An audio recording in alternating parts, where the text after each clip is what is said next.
Cold weather gear. Is that what okay. Yeah, you wear that over your stuff, and then you're immune to the cold weather conditions, or, generally. I was going to take bonfire, but it only lasts a minute, so I don't know that that's worth it. Yeah, I feel like that one's fun for flavor, but isn't, practical. I don't feel like it would help us, survive in the wilderness.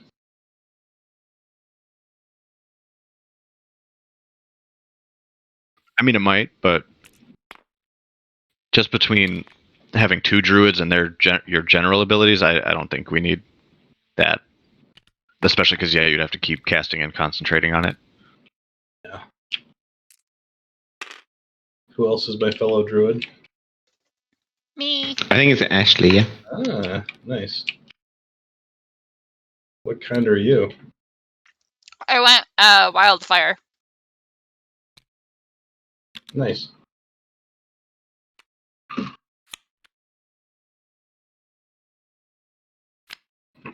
I know virtually nothing about Ashley's druid. I read a little bit. She burns things. I just Yeah. had a desire to play like a summoner, and felt like Shepherd was the way to go. I think the only thing about Ashley's druid is later on it's going to be important to keep track of bodies and where stuff dies, because there'll be little motes of flame that we can run over on dead bodies to let her trigger her abilities. Oh, fun. I did read that. Is it working yet? Yeah, that can hurt or heal. Hey, Spoon, we can hear you. Spoon. What's up? Choose heal.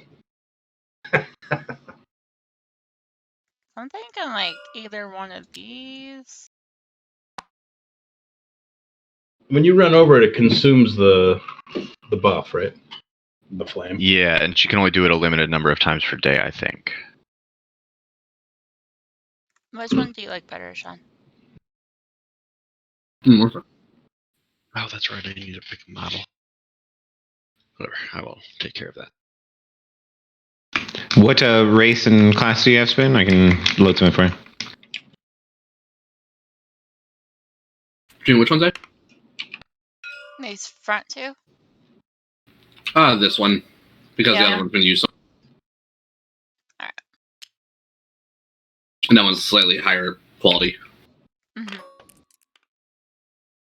I gotta make all my note cards for all my druid shit.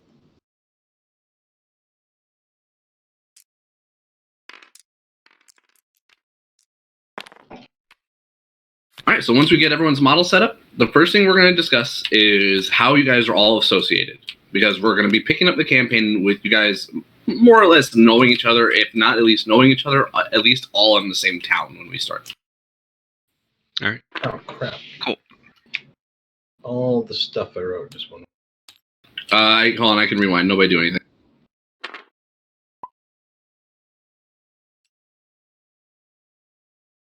I don't know how long ago that happened. I probably typed over the field. So I can pull my sheet back out again. Yeah, I was like, if you have that, perfect. If you have saved, that should be good. So I will pull that back out.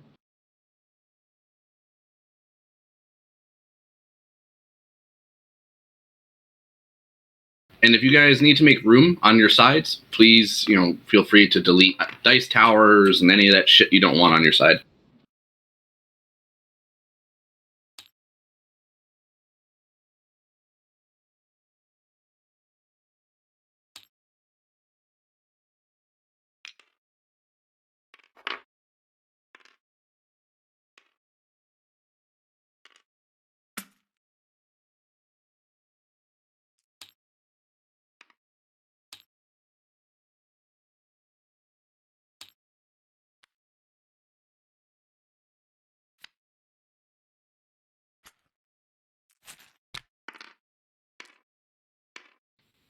Did you load any in, Nurse? At least just want a placeholder one for now.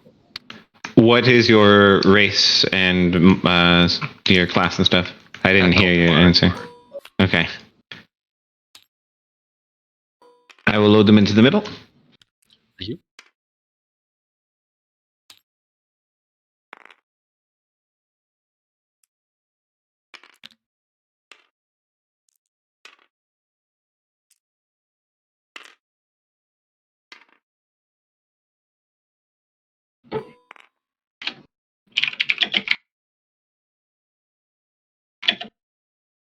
There we go. I will definitely be a bagpipe bard. That sounds awesome. Awesome. Wait, did I hear bagpipe bard? Yeah, bagpipe bard. Delightful. You can hear me all throughout the wilderness as we're wandering around in the snow. It'll be very, very appropriate. It's cold as hell in Scotland.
So, gang, are people ready to talk backstory about how we know each other? I am a scrappy kobold inventor with really bad social skills who is looking to make gold, and I would have been attracted to like any other few adventurers in the area who might seem like people who might be able to like get jobs that have a quick payout.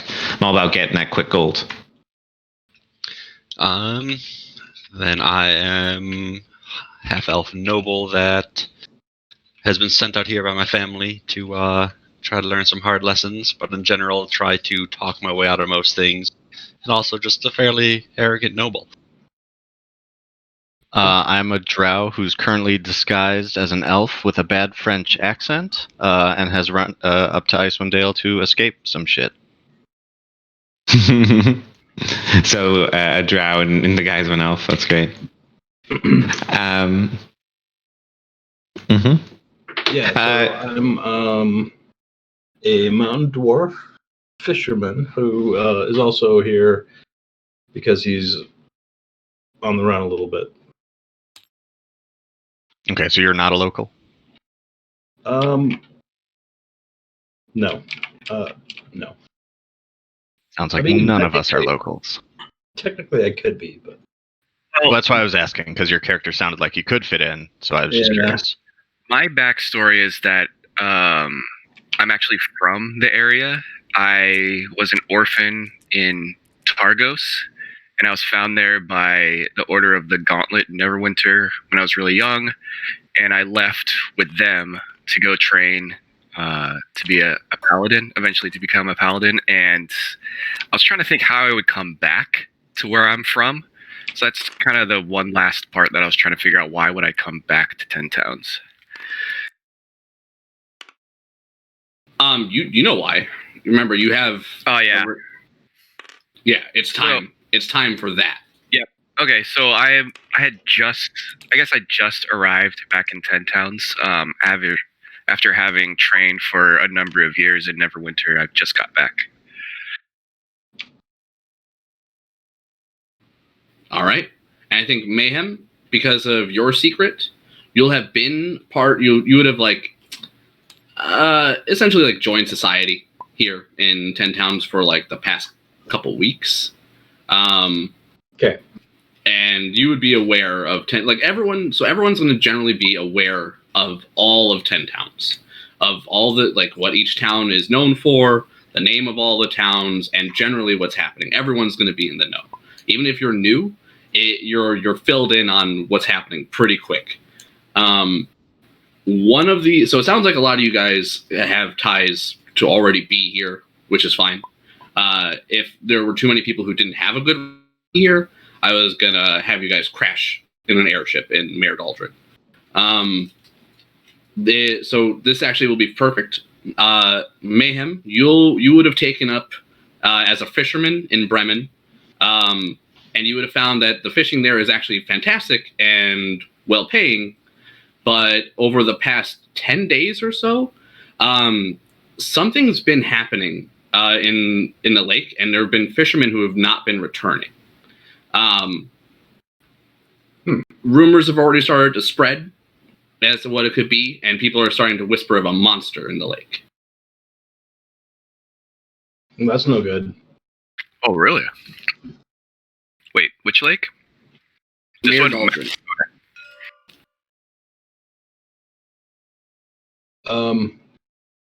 Are we all together yet? So no, not yet. We're still kind of going over how we want to do that. I think Ashley still needs to go over what her character is too. I mean, I would definitely look for a group who's heard these rumors and wants to clear them out. Ashley, what's your character about? I am a Kalashar wildfire druid. So I'm like tied to an ancient spirit. My first name is my spirit's name. I am a outlander. I've been serving as a guide. Okay. So are you like a native to this area? I was thinking I could be. I was on the fence about that. But I think that would make more sense if I was a local, because then I'd be like an acting guide. Mm-hmm. Yep. Yeah, I think so. That works. And it's been like 10 or something years since I've been here, so.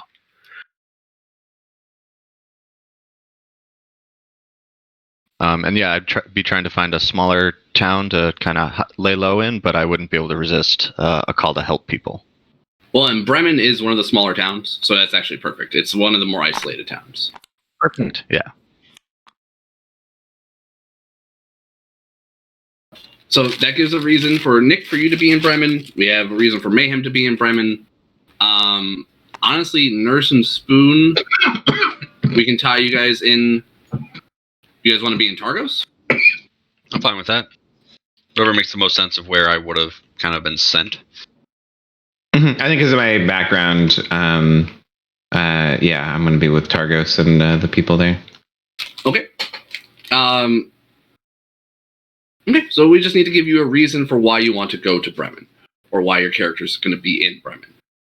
I'm looking for work. I'm looking for gold. Looking for work and looking for gold. All right, you know, Bremen, along with Targos, has great fishing opportunities. You've heard the rumors over this past week that Bremen's been having issues with its fishing, and you think you might be able to capitalize on that in one way or the other. Yeah, fishing small time. I'm all about that quick buck doing dangerous work. Is it permanent winter now, or is Yes, that? it's been permanent winter for 2 years. So they have been dealing with this for a while. You know that every town is making a sacrifice of some sort. Some are sacrificing food. Some are sacrificing heat. Others are sacrificing people. The largest towns, Targos, Bryn Shander, and East Haven, subject people to the elements as an offering to Oral. These happen, I believe, on... Is it the full moon, Nurse? What was it? New moon. New moon. Thank you.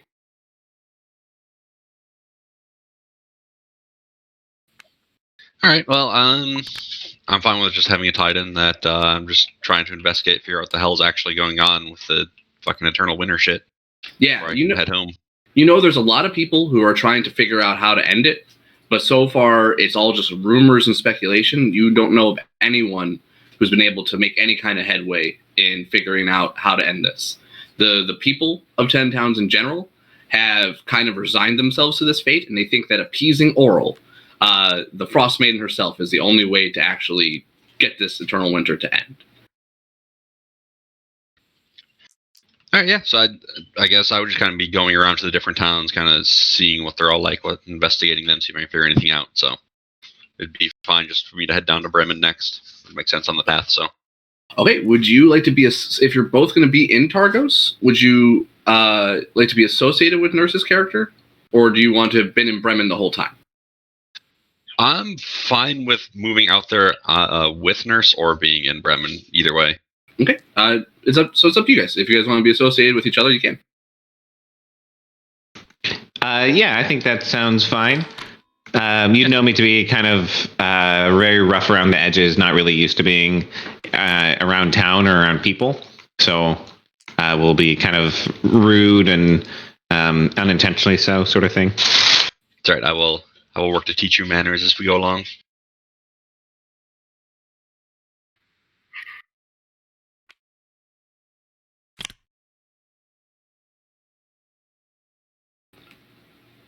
All right. So we have everyone kind of figured out where they are going to be. Anyone else want to be associated with other people? Otherwise, we'll be picking this up in one of the 5 taverns within Bremen. Cool. Oh, I guess I need a model for my spirit. Is your spirit actually something you create? Yeah, he's an actual. There's an actual stat block. So what is it? He is.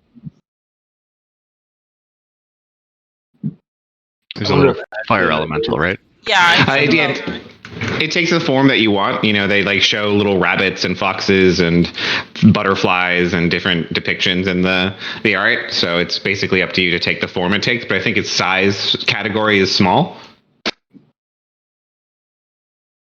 And I was just wondering if maybe Ash and I had met each other since we're both druids through druidic conversation and druid stuff.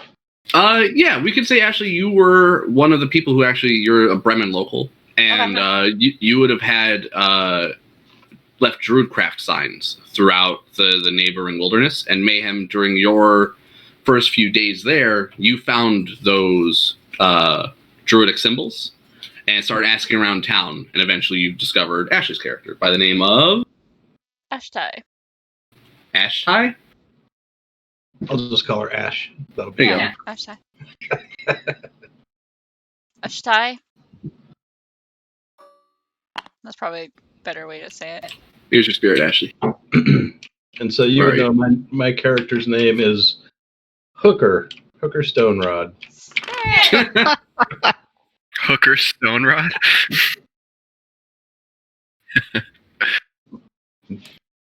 Sounds like You're an not the alien. bard. Everybody calls me Hooker. And Mayhem, we'll say you're from the Sword Coast, further down south. That's where you're originally from. We'll leave it loose up to you to decide if you want to attach yourself to something. But yeah, you're not from Icewind Dale, and like even your accent and stuff makes that clear. And I'll try to get better at doing accents for this campaign as we go on. I have not been practicing this week, but I will as we go. That's all good. I haven't really picked out a voice for my gal yet, so I'm sure she'll progress more as we get into it. Yeah, I'm trying to work on one. I was watching X-Men the Animated Series to watch Gambit. No. For my No. inspiration. Oh no. That was a classic, really, really bad accent. Oh yeah, that's fantastic. I mean, the Creole accent already sounds like a bad French accent, but that was just a bad Creole accent to boot. Oh, it's terrible. I can't wait. Okay, so I'm going to list off a couple of names of the taverns that you have available to you at the 5 Tavern Center. So the center of town, it literally has 5 taverns that are all bustling and busy. Which one would you guys like to go to? Would you like to go to the one called Stones? Yeah. Even Keel? the River's Mouth? The Grumpy Moose? Or the Black-Bearded Brother? Was the first one just stones? Stone.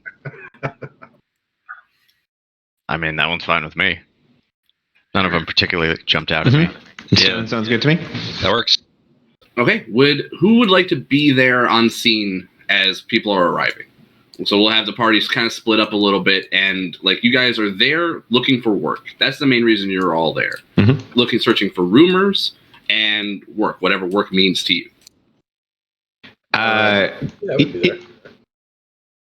Sure. Yeah, I would be on top of a robot that looks itself like it looks like this, and would just be kind of riding around and asking people, "Hey, you have job?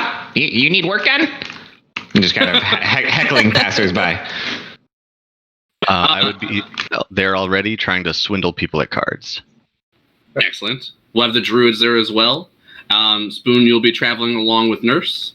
Brian, would you like to be there as well, or would you like to arrive on scene? I'm thinking maybe I was there already, just hanging out, resting. I just got there. I'd be talking up the locals, the barkeep, just checking in with everyone. I'd be telling fishing stories. Away. Excellent. Those of you who are in the bar would have been noticing that it's kind of just another dreary day. There have been rumors kind of being spread around town, not of just the lake monster, but of killings recently. As you guys started trying to kind of listen into what's been some of the talk going on, you would hear the sound of Nurse's character asking one of the patrons as they leave if they got any work or anything that needs doing. The man would call him something racist for being a kobold and then storm out. Before you would see Spoon's character approaching from behind and entering the tavern as well. Nurse, you would witness that you and Spoon would be. So I'm going to try to get better at calling your characters. How would you like your character to be referred to? Full White Claw? Mm-hmm. Okay. So White Claw would notice that the place is in a bit of a dreary mood. Here's what you see. One second, let me read it. Okay. So here's the cold open. Icewind Dale has become trapped in a perpetual winter. Ferocious blizzards make the mountain pass through the spine of the world exceedingly treacherous, and this land has not felt the warmth of the sun in over 2 years. In fact, the sun no longer appears above the mountains, not even in what should be the height of summer. In this frozen tundra, darkness and the bitter cold reign as king and queen. Most Dale residents blame Oral, the Frostmaiden, the god of winter's wrath. The shimmering aurora that weaves across the sky each night is said to be her doing, and is a potent spell that keeps away the sun. Dale folk live in a scattering of settlements known as the Ten Towns. The drop-off in caravans coming from the south and travel between settlements in the never-ending winter has left everyone feeling isolated. Although each town has resolved to appease the Frostmaiden with sacrifices of one kind or another, no respite from winter's fury seems forthcoming. For adventurers such as yourselves, though, Ten Towns is a place to test one's mettle, and in the spirit of heroes who have come before you, leave one's mark on the frigid, blighted land. And this is the feeling you get when you look into this, the actual tavern. It's just another gruesome day in the Ten Towns. And behind you, the howling wind and bitter cold doesn't seem that far away. And the foul tempers of the people here hangs heavy in the air. The local tavern does sound like it's a buzz with some news from the series of recent killings. As you can hear, White Claw, as you kind of listen into some of the people speaking in hushed tones,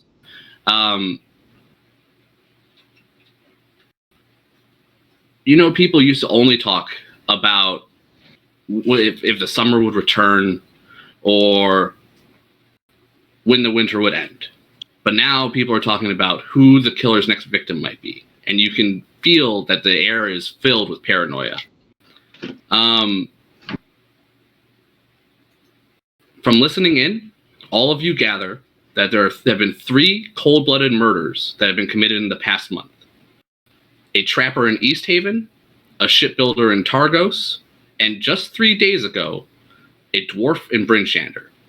Each of these victims was found with a dagger of ice through their heart.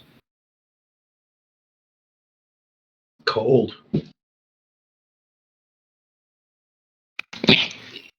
White Claw think everyone talking about this killer, no one offering pay for getting it done. When you say that aloud, there's a dwarf woman who's been eyeballing a lot of you, as some of you obviously bear the mark of adventurers.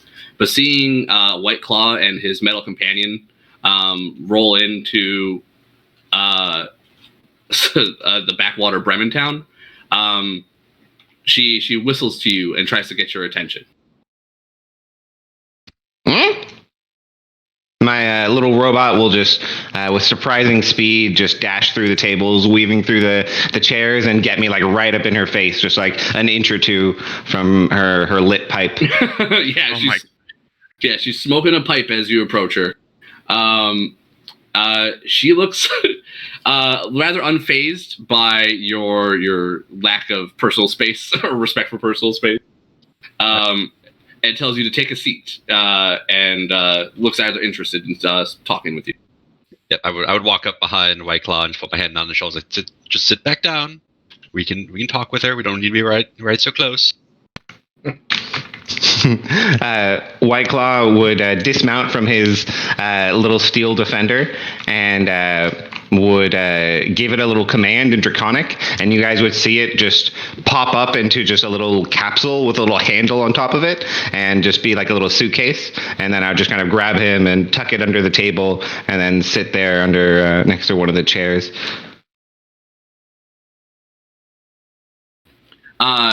She says,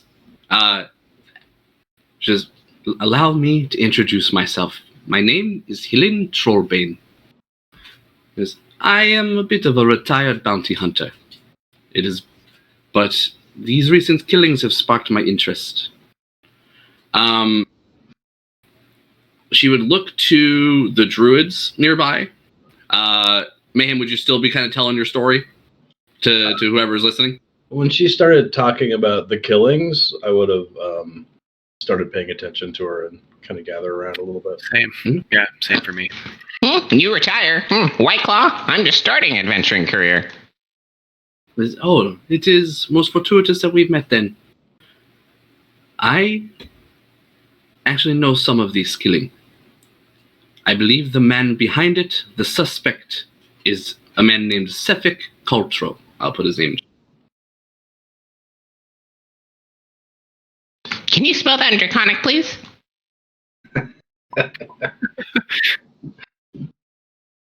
She thinks this is the guy behind the killings, right? Yes. Okay. The Ice Knife Murders. And his quest is called Cold-Hearted Killer, if you guys want the quest name. Okay. I know the Ice Knife spell, so I would ask her for a description of how they died. This is what I know of Sefik and his victims. Sefik Kultro works for a small traveling merchant company called Torgs, owned and operated by a shady dwarf named Torga Icewind. In other words, Sefik gets around. He is charming.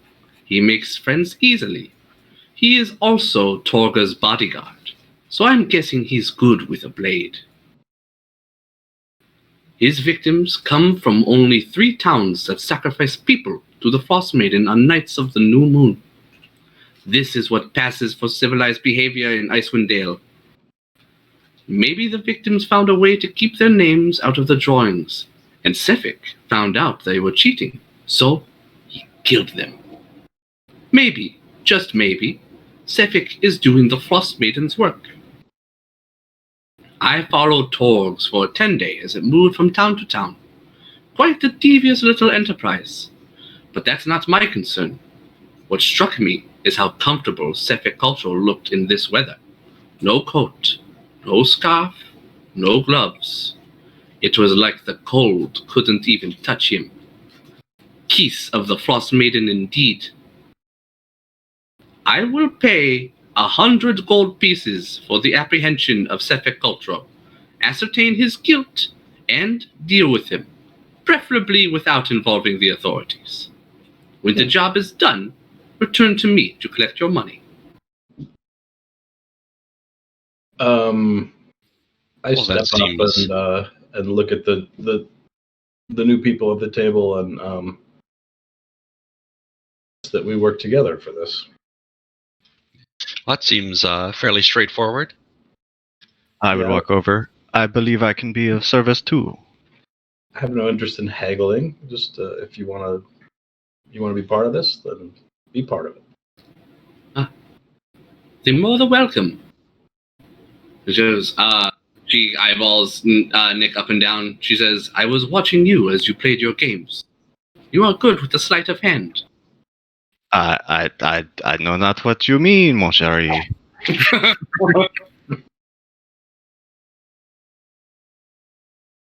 Well then, you must first find where Torgs is. It is a traveling merchant. Torgs is a traveling merchant company. Find where they are, and you will find Sefik.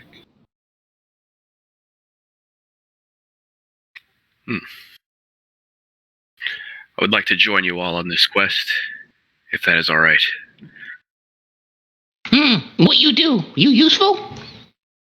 Very. What you do? Mostly I push things very hard until they submit to my will. Or to the right. Who's they? You sound a lot like my dad.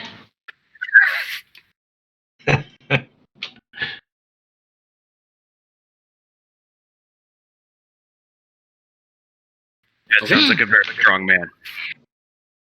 Well, if you not know how to fight, you die in battle anyway, so you won't get gold. Oh, I am not worried about that. Me neither.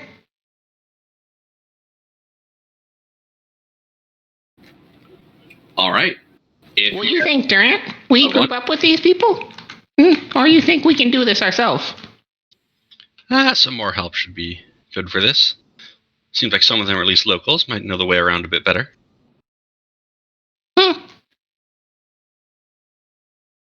Okay, well, my name Whiteclaw. Nice to meet you all. What your names? I'm Hooker. Hooker Stonerod, but you can call me Hooker. All my friends do, and everyone's my friend. Nice to- Bonjour. My name is Mezamani, but you can call me Mez. Mez, nice to meet you.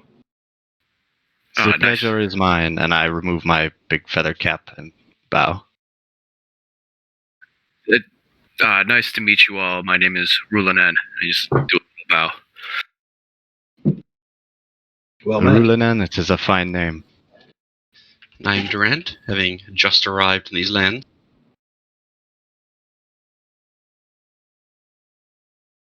What is it that you do, Drent?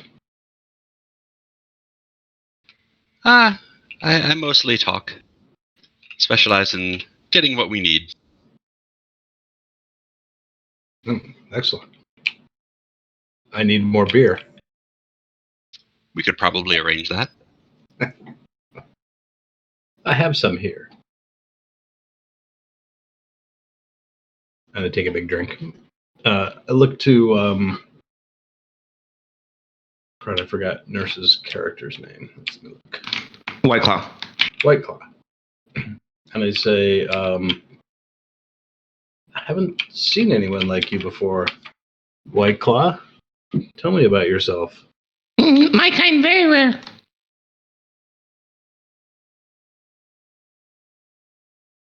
What, you want more?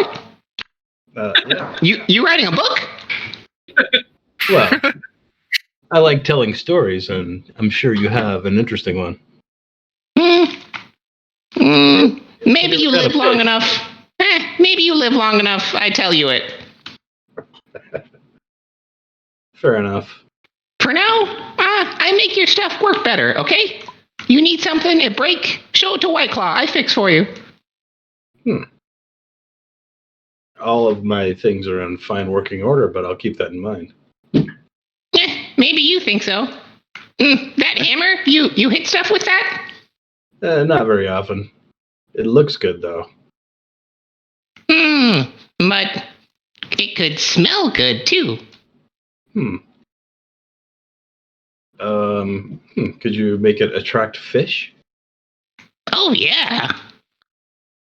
Oh, well, I would pull out some tools there and just unfurl what appears to be a tinker's kit and say, Give me a hammer, please. I hand it over. Curious. you'd see me just in a whir of movement just tinker with it a little bit and etch a little small magical engraving on it, and you'd find that instantly your hammer just starts to exude a smell of earthworms. Your hammer also counts as magical for the purposes of bypassing magic damage resistance. Nice. Awesome. I get very excited. This will come in very handy. Put this in the water when I fish, and it'll attract fish. We should go fishing right now. Oh wait, we have to go. I think we need to find someone first. All right. Well, maybe there'll be a reason to fish along the way. I'm sure there will be. There's always a reason to fish, friend. All these So- water, I'm gonna fish all of them. So there's only 4. So man, as part of being the Eternal Winter, there's never bright light anymore. There's only dim light for 4 hours during the day, from 10 a.m. to 2 p.m. Everything else after that is dark. Right now it's a little past noon. So you guys have about 2 hours left of dim light before nightfall sets. Or, well, darkness sets. Just curious, what is the weather like specifically? Is it really stormy, kind of like blowing wind and snow, or? Right now, it's got some howling gales, but it's not blizzarding right currently. Blizzards can sweep in just a moment's notice. I turn to Ash and I wonder if she knows how to predict the weather. I could know that, but I haven't chosen to. Or be that. If I had Druidcraft, I could, but I do not have it Yeah. prepared. Me.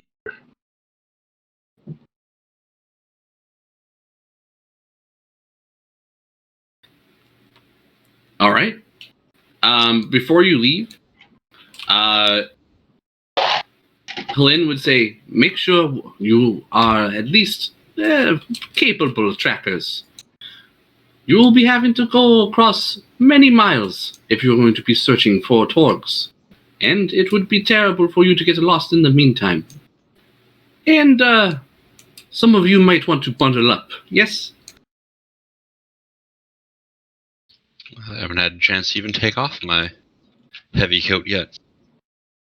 Yep, I feel like some of you, though, do not have cold weather clothing. I do. Yeah, I do. I should. What does that mean? I spot it. Okay, there you go. Does it just go over your armor?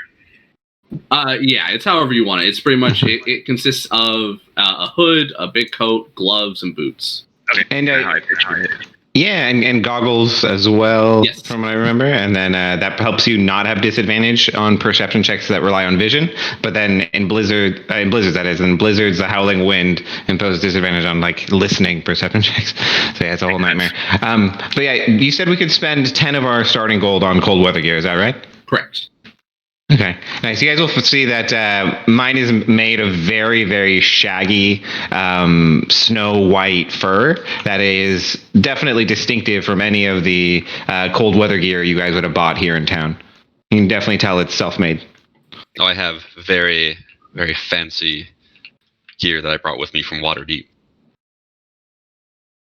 I bought the plainest one I could in the store to better blend in. Mine will look like many of the native animal furs. Yeah, I would think mine would also kind of look kind of nice. Not fancy or anything, but nicer. Name brand. Yeah. Got that north face. Patagonia.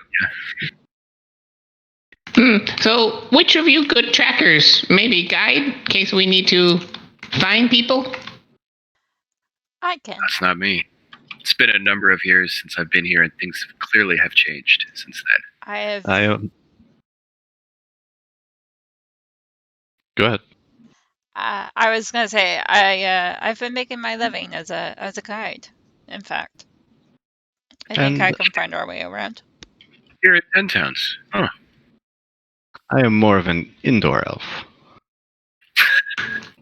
I sense Well- that's about to change. You people also hear about story of something wrong at Lake? We go search for that or go search for Sapphic? Maybe. Oh yeah. No. There are a lot of things wrong here that need to be addressed. In theory, he killed some fishermen, so we should go to the lake and see if there are clues. Eh, I say we track down Suffolk. At the very least, we do. killings Pay at the end of happen. it. Maybe. Clint promised 100 gold. That lot, though.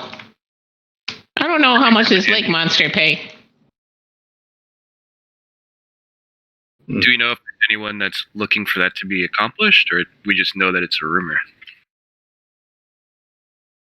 Right now, you guys just know it's a rumor. Yeah. You guys haven't pursued it yet. Yeah. Well, we have. Well, we don't have to worry yet. Let's ask this dwarf lady. Yeah, we have a couple hours. So, in the fall, we should leave in the morning anyway. So let's Yeah. find out about. I know. Yeah. If you ask her, she says, "I know nothing of the supposed monster. All I know is that some of those fishermen have not returned. Lives are being lost. If you wish to spend a moment here to take care of it, I'm sure the people here would be appreciative. Maybe ask around on the dock. Someone will be able to know more. And make sure you ask the people around town, too, about Torgs. Maybe they know where it'd be going next." It seems like a reasonable idea. Let's head towards the docks and ask around for both things. Okay. Second plan. Oui. Okay. As you guys start making your way towards the docks, as soon as you come within sight of a pair of boats that look like they've been pulled ashore, a older-looking dwarf would whistle very loudly to catch your attention and then point at you frantically before trying to address you. Give me one second. What did he look like? Sorry. He is a dwarf. So here's the scene as you approach the docks. The lake around the creaky docks is currently frozen. You know it's been forcing... Sorry, coughing. It's been forcing fishers to pull their rowboats onto the ice. Standing between a pair of boats is a stout humanoid in cold weather clothing. You can tell by his stature he's a dwarf. A gray hood hides most of his face, but you can make out his wide nose and his long, frosty beard. The stout figure stamps his feet when he spots you and, again, whistles and waves you over. Oi, good, you're here. Get it! Get to it, you ingrates! The fish ain't gonna catch themselves. He seems to be speaking with a bit of familiarity, but Mayhem, your character would have seen him around the docks, but not have ever really dealt with this man before. Sorry. That's okay. So yeah, so you would have seen him around the docks. You know he's one of the owners of two of the boats here, but that's all you know about him. All right, I was just yell. Who do you think you're talking to? We're not here as your fishermen. I'm like, well, I think you have the wrong people. Fishermen are my people, and I head my way over there since he's waving us over. He's both a dwarf and a fisherman. This makes him a gentleman of all sorts. Gentleman and a scholar, sir. So I step up to him and ask him what's going on. Why call us over? All right, sorry, I just moved some models around.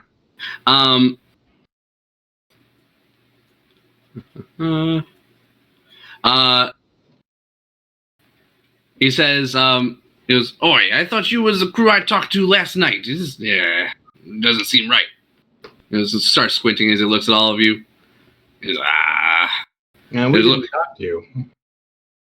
He goes, "I talked to some people last night. I've been waiting here for hours, but it's been no shows. I thought you was them. I drank a little bit too much last night, and I just don't remember. But look, you look like a bunch of hardy fellows and lasses. Maybe you do some work, get a little honest pay." What sort of work are you looking for? We heard rumors of fishermen being attacked. Is that the sort of work you had in mind? And when you say that, you would notice, as you look at the two boats he's by, one of the boats has a large bite taken out of it. But both vessels do look like they're seaworthy. What happened to that boat? And he goes, well, don't you see? Bloody ice everywhere. Last crew were apparently born with pits for eyes because they sailed right into a damn ice floe. I ain't gotten around to repairing that gunwale yet, but she floats just fine. That doesn't look like an ice floe. Yeah, it's like white marks, sir. Everybody can give me insight checks with advantage. That Higher, does sir. not look like a gun nor a whale. I crit my insight of 20. Oh shit. Nice. Nice. I got a 24. I got a 19. Yeah, you can tell he's lying. It's obviously a bite mark. Told any of us. Listen, there's obviously a creature took a bite out of that boat. What are you hiding and why? He starts. We may be able to help, sir. There's no need to hide. He starts getting flustered, and he starts getting all in a huff. Enough! If all you're gonna ask is annoying, stupid questions, get off my docks. And he looks like he's about to storm off. Right. At that moment, you hear footsteps approaching the creaky dock, and another figure covered head to toe in cold weather clothing has joined you. The figure wags a gloved finger at the frosted bearded dwarf. He says, "You have no honor, barrel bore." The newcomer yells, pulling down a woolen muffler to reveal a pale, half-elven face. "You're sending these innocent people to their deaths. And for what, a few fish? Pay no mind to this rambling fool." Oh, no, sorry. I mixed that up. He would actually be saying, "All right, pay no mind to this rambling fool." And she goes to him and says, "Oh, did you tell them about the monster?" Retorts the half-elf woman. Grisk curses at her in Dwarvish, yelling a bunch of racist elven shit. Before pointing at all of you, he says, "Either get out of here or get to work." And he stomps out of earshot, not eager to hear anything that she might have to say or anything else that you might have to say to him. After he's left, the woman would speak to you. She says, "I'm getting a feeling Grinsk doesn't like me very much, or anyone who steps between him and the scold swimming in the lake. I am Tali. I'm studying the local animal life here in Icewind Dale, and I couldn't stay silent and watch another crew fall victim to the monster of male Daldrin." Well, that is fortuitous. We are looking for information on said monster. "Ah, and so am I. I've been here to study how the changes in the climate have been affecting the nature of the animal wildlife, and this seems to be along the same. Sorry,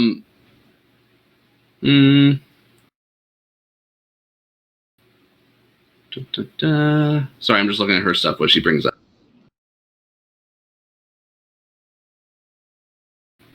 Okay, she tells you when she heard reports of the attacks here at the lake and the missing fishing parties, she decided to investigate, and that she found that the boats from Bremen were the only vessels being attacked. Targos nearby seems to be unaffected. After deducing this, she began frequenting the docks to warn any uninformed people looking to venture out into the lake. And Mayhem, you actually would have seen her in the few days you've been here, occasionally talking to people, but never really listening to what she's been saying. she tells you that the description of the monster varies wildly. Some witnesses say that it's the size of an ox, while others say it's closer to the size of a house. Some say the monster might be a whale or a larger fish. Others describe it more like a lizard-like appearance, with scaly skin and a long neck.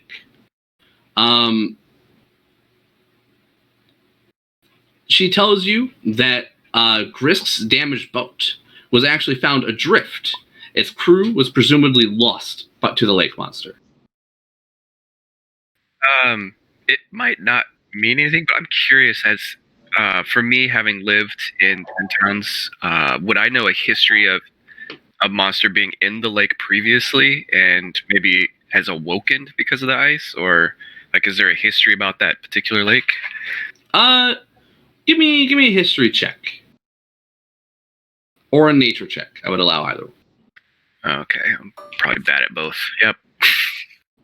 Could do nature. I don't read books. Good old paladins. It's a -1, so I got a 7. I can give you guidance. I'll do that before you take the roll. Sorry, I should have spoke up. I mean, a D4 isn't going to do much at that point, unfortunately. That's true. Well, you know that there are creatures within the lake that have the ability to eat a person. Normally, they don't attack fishermen, though. So something's going on. It's causing it to do that. All right. Mm-hmm. Yep. And Tali says, perhaps it's the unending winter that has affected the eating habits, or its demeanor in some way. She then is 18, if that helps. Oh, your nature check? Yeah. Okay. It's either, you're pretty sure it's one of two things. It's either a large orca, or you know there are things called plesiosaurs that reside within the lake. Yeah, I would point that out. Like, it's got to be one of these two things. Ooh, le dinosaur. She hands you a notebook at this point and says, I can't offer you much other than my gratitude, but if you were going out on the lake, please write down any information you learn about the nature of this monster. If we know what's out there, the people of Bremen would be much safer for it, and, well, it bears the potential to be awfully interesting. She asks you to record everything that you perceive about the creature if you spot it, including its size, physical attributes, and general nature. White Claw can write real good. What language do you like the notes in, lady? Draconic? Common or Elvish, please. Preferably common. Okay. Can write common. She smiles at you and thanks you. She says, I do want to make it clear, though. Be very careful when dealing with the creature. Very few people have survived an encounter with the monster. Creature, be careful when dealing with White Claw. I will warn it. She says, I have no doubt. Well, I'll be waiting for you along the docks, and hopefully when you're safe return. If you're gone too long, I will be within one of the taverns. She says, you can begin this expedition whenever you'd like. It looks like our dear dwarf has left you both of his boats and some fishing tackle. Well, that's handy. All right. Hopefully we don't have to kill the poor thing. Well, hopefully it doesn't eat the boat we're on at the time. This is true too. Ashtai would speak up and be like, excuse me, miss. May I join you at the tavern? Oh, you're not going? I cannot be on the boat, no.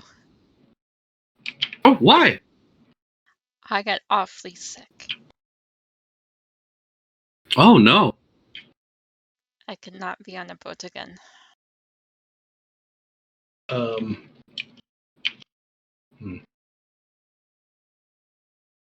This looks like her character is looking uneasy about joining you guys on a boat. And I feel so stupid. I forgot that I had put that in for my character as well. I just remembered he's afraid of open water.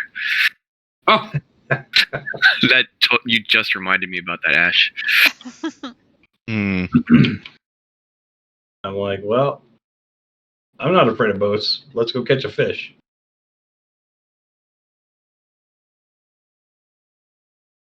Yeah, I guess they just sit this one out. She says, "Be prepared. You will be gone for several hours if you wish to. If your search takes an extended period."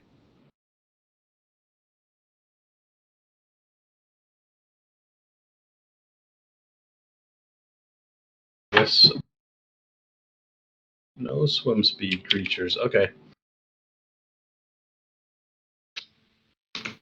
Well, I know mine water. I have no problem with it either. Me Alright. neither, although I do not know my way around the boat either. You'll be fine. Unless the thing eats us, you'll be fine. I'd say we catch it first. Catch creature. Eh. Catch. If creature as big as house, how we catch it? With a big net. I not bring net. You have net, mister? So obviously, catching smaller fish attracts the creature. So we start by catching fish.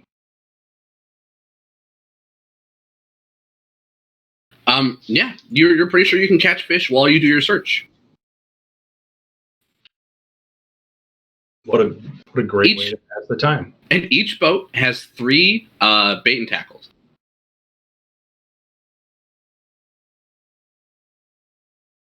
So there's 4 of us going out, right, and 2 people staying back. Yeah, each boat can hold up to 4 people, 4 medium-sized creatures. Is no one gonna try to convince the 2 people who are afraid of water?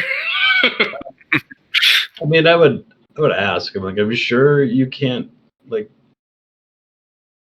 get over it for just a short trip?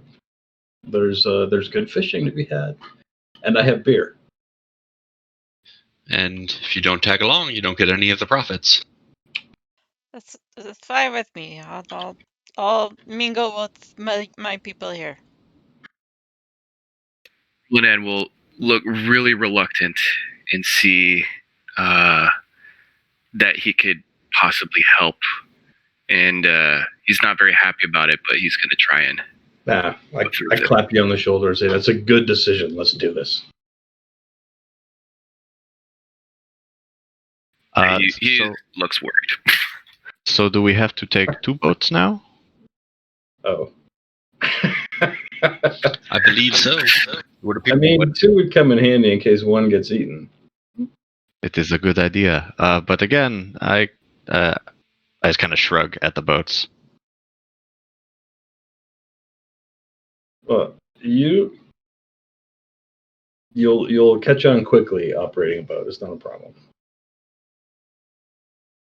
We just gotta float out there, see if creature attack us, right? Easy enough. Yeah, we're not going anywhere in particular. Are these like obviously like wind-powered crafts? No, these are rowboats. It's rowboats. Okay, I'm like, Yeah, and the lake is frozen over. So, excuse me. The rowboats have a speed of 1.5 miles per hour and can hold up to 4 medium creatures and their gear. An undamaged rowboat has 50 hit points and 11 AC. The rowboat with a bite out of it has a little bit less health. You know, if you fall in the water, the longer you're in the water, the worse it is. Yeah. Let's see. So you can roll for every hour you search the lake. I guess since Durant and White Claw know each other, I'd want to boat with him. And then who would like to be our third? I would like to share a boat with the big, strong paladin.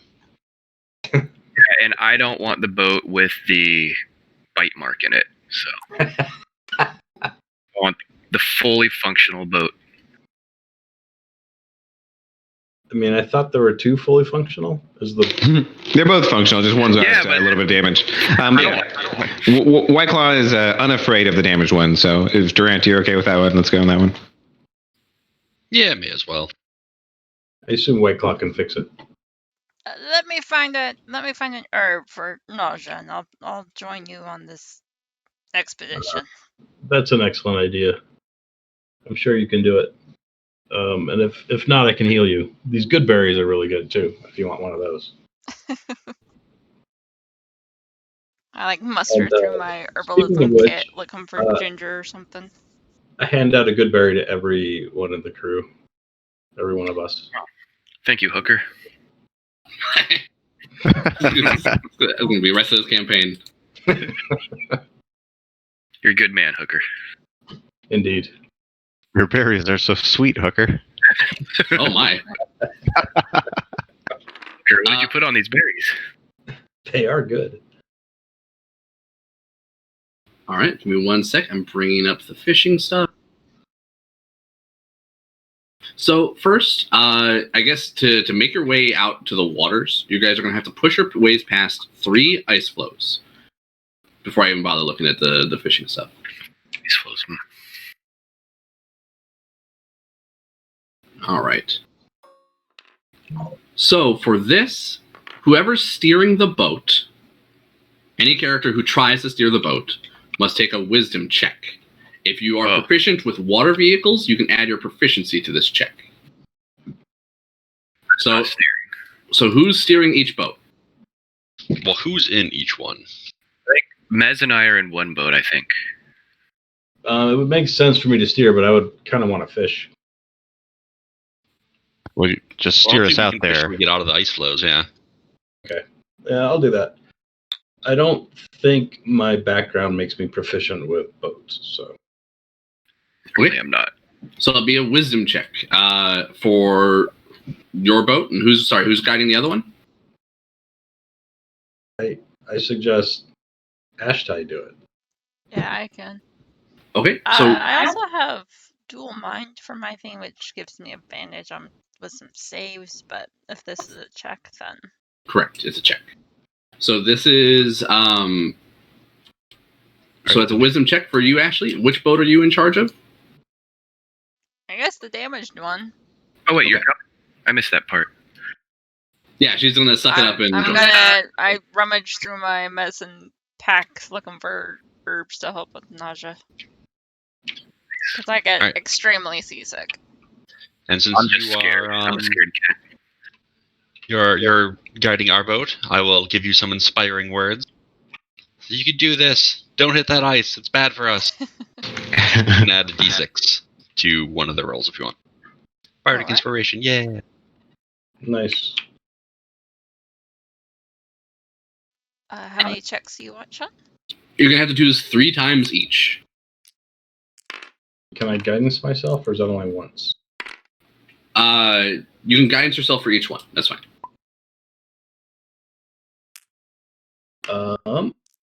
It's a D4 wisdom check. You can do it. Okay, you guide past the first 2 ice flows fine, Ashtai. So You guide past all 3 and make your way into the waters. And Mayhem, put yours in chat. Oh, all right. You bump into an ice flow. Is that the one I'm in? So this Yeah. is the one that's not damaged, and it takes 2 damage to its hull. I'm keeping tabs of it over here. 25 passes. You avoid the second ice flow. 24 also passes. So after just a little bump at the start, you're able to get out to the open water without too much issue. Yeah, I bumped into that ice because I was looking for fish. Sorry, guys. I was gonna say it's like you did it on purpose. One thing at a time. And then I'd take a big drink of beer. All right. So you can spend an hour searching, and during that hour, as many people as there are, I think there's 12 kits in the boats combined. Whoever wants to fish can fish during that hour. Efficient. You can all search and fish at the same time. Like doing one doesn't exclude you from the other. So if everyone wants to fish, everyone's welcome to fish. As you guys are kind of just rowing around for the course of the hour, trying to find any sign of the monster. Nah, I'll leave the fishing to you guys. So as far as fishing will go, at the end of the hour, you take a survival check. Okay. I'm good at those. I think I get. What time does that put us to? That'll put you guys at 1 p.m. So you guys have an hour left of daylight. Or, sorry, dim light. Twilight.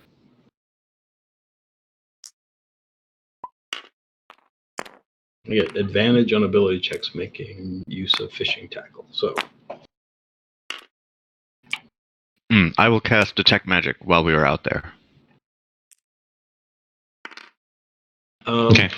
You'll see that I've got a glowing crossbow and a glowing pouch. Fancy. I will use my mind link to telepathically speak to Hooker to see how they're faring. Okay. About the same as you, I think. We're fishing though, so that's good. How are we searching, by the way? Are we doing like ability checks or anything? I believe you're just floating along the water, looking for anything. You don't even have to take checks. I'll double check that. But in the meantime, if you guys are fishing, that'll be survival checks. Put those in chat. Just keep rolling survival. Okay. It's just one at the end of every hour. Just so if you've already rolled it once, just put it in chat. Okay. And I assume I can do guidance too? Yes, that'd be fine. And I get advantage for fishing. I also, since it is getting dark, I'm just going to cast a light on the front of our boat. Okay. That is some awesome background payoff, Mayhem. I'm a fisherman. I sure hope we fish. Session 1. First mission. Fishing. That's funny. Okay, who wants to control the fate of your scouting mission? It's a D20. I'm happy to if no one wants to. Go for I it. control the Avernus, so I don't want to. Yeah. I don't want to hog this time. I got a 19. Nice. Good. Ooh, Strahd shows up. A mist rolls Wrong in. campaign. You rolled a 19. Okay. So let's first resolve the fishing, and then we'll go through what your search uncovers. How many hours of fishing are we doing? Just one for right now. It's what we'll do one at a time. So that's my 21. You said survival check, right? Yep. Anybody else? Yeah, in chat there, I got a 13. I see. 13 and 18. Yeah, I got an 18. Check in the roll. Okay, the 13 yields sadly nothing. The other two, you do end up getting a bite. Now I need an athletics check, as you are contesting the fish's strength check. Uh-oh. That's not going to go well. Oh no. I'm trained in that from Outlander. I assist. Nice. Yeah, you can have someone assist. Other people, if you're trained in athletics on the boat, you can assist if you're not one of the people already engaged. Can anyone assist me? I'll see Hooker struggling a little bit, and I'll assist him. Just like hold on to his back or something. Attaboy. I got an 18. Okay, Ashley, you reel in a fish. I got a 20 total. Ooh, you also reel in a fish. Each of you get a knucklehead trout. Nice job, Hooker. Nothing better than catching fish. Just as you catch the fish and pull them into the boat, you feel a swell beneath you, and you guys start to rock. Give me one moment. Oh no. When I was starting to feel calm. The fishing's just starting to get good. I was relaxed. Famous last words.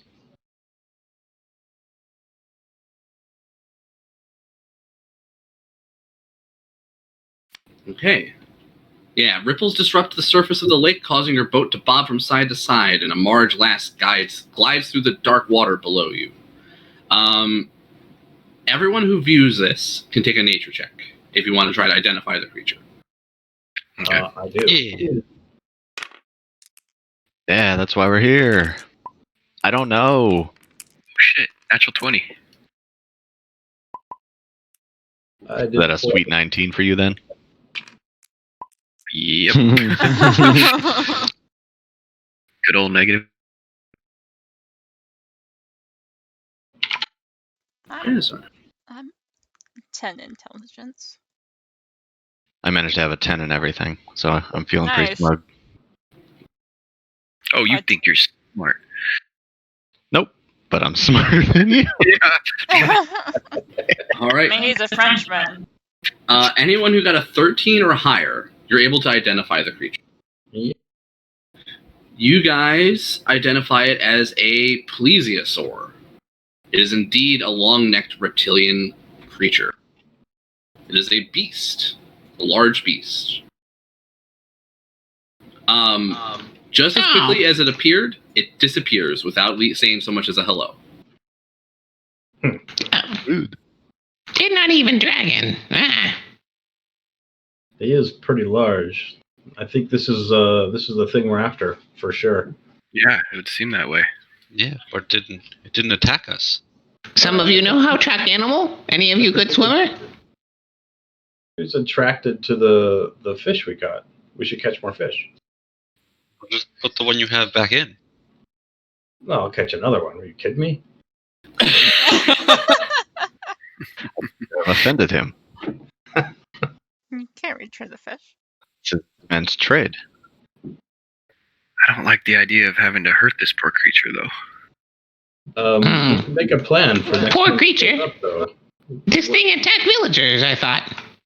Yeah, but we don't know why it attacked villagers. I could try to speak with him. I'm taking notes. Me think our boat should go back, and I turn this in, and we cash in quest. I don't care about this stupid plesiosaur. It's not even dragon. He killed fishermen. We need to help these people. We They absolutely need need to not. help. They need not fish where this thing fishing. Maybe that's smart idea. We definitely Well- need to help these people, but we need to maybe figure out what we're going to do about this. Nobody even pay us for it. This lady pay us for notes. I take notes. I turn in notes. Come on. When I guess fewer fishermen means less competition. But we ought to help them. What do you think?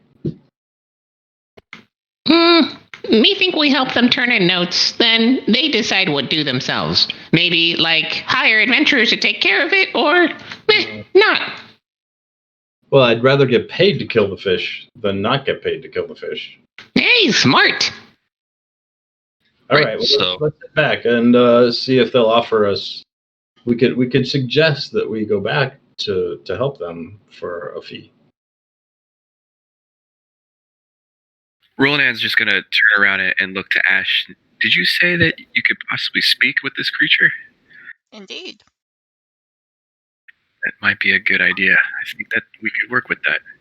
That might solve everything. You think he'd come back? Well, maybe if we try fishing again, it comes back up, and then try talking to it. You think I look too fearsome? I scare it away? White Claw, I think Indeed. that's exact. You're That's- too scary, White Claw. That's Okay. Yeah, our boat should probably go back then.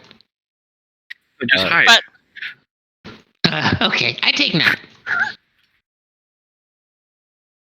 I'm like rummaging for more ginger or something. Like I'm like reeling from nausea So, right now.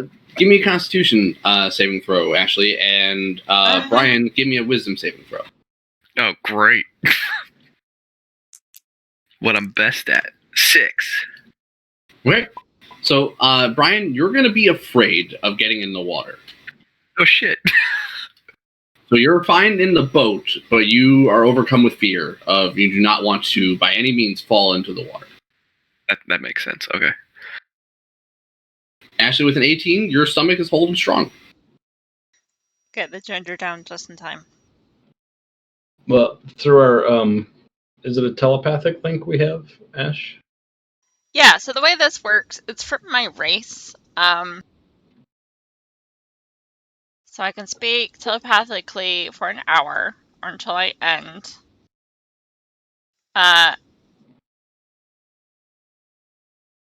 Yeah, so you have so we have an Can I hour only to. respond to you, or can I also talk to you? Yeah, you can respond back. Yeah, it sounds like the telepathic thing for 1 hour. Okay. So I would ask you, do Yeah, you think it I would use work? my action to give that creature the ability to speak telepathically with you for 1 hour or until Okay. you end. So yeah, so we have a link for an hour. So then, through that link, I would ask you, are you sure if we try to lure it back that you can talk to him? Because, I mean, he is suggesting we go back to the shore and see if somebody will pay us to take care of this guy. Or would you like to try to talk to him first? I mean, I would like to try to talk. I can cast speak with animals as a ritual. Takes 10 minutes to do it as a ritual. Mm-hmm. You two are talking telepathically. Yeah. Well, you can do it as an action as well and just use the spell slot and then be able to do it right away, right? Yeah. Well, you don't need a 10-minute cast. Yeah.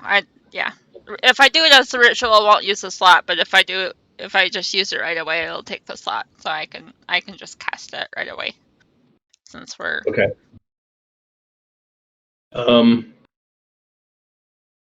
Well, and then I say we do one more cast and see if we can get him to show up, so you can have a chance to talk to him. You can just ready your action for him or whatever, and the rest of us can fish. Some of us can fish. Okay.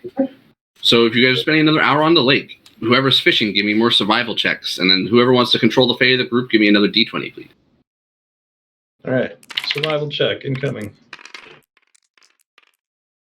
And I crit it. I could do the D20, I guess, although I'm nervous this time. Do it. roll medium. 13.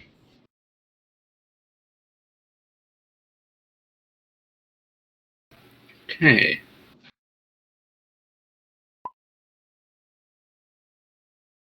All right. You would actually see a keelboat that's flying the Targos flag. It has 5 fishermen and a captain aboard.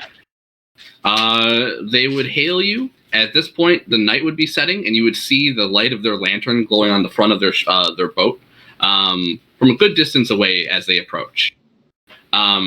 You can clearly see that they're a boat associated with Targos. We will do.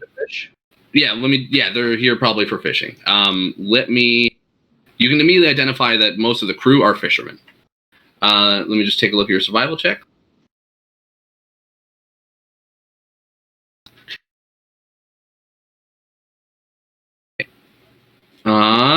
It looks like Mayhem. Are you the only one doing it? Ashley, are you not fishing this time? No, I was readying my action to speak with animals on the creature. That's not how ready.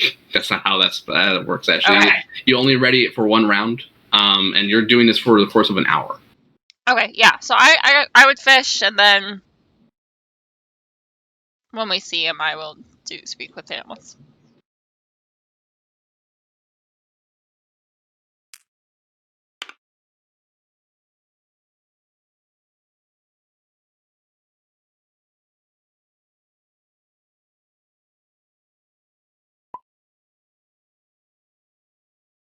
Uh, 15 on my survival for the fishing. Okay, with a 15, you are also going to catch a fish. So both you and oh my god, Mayhem Hooker. Please give me athletics checks. I assume Damakos, not Damakos. What, Ed? You're gonna help me again with the strength? Oh, yeah. Anyone else helping Ash in her boat? I'm looking down. I'm not trained, so. Okay. Ashley,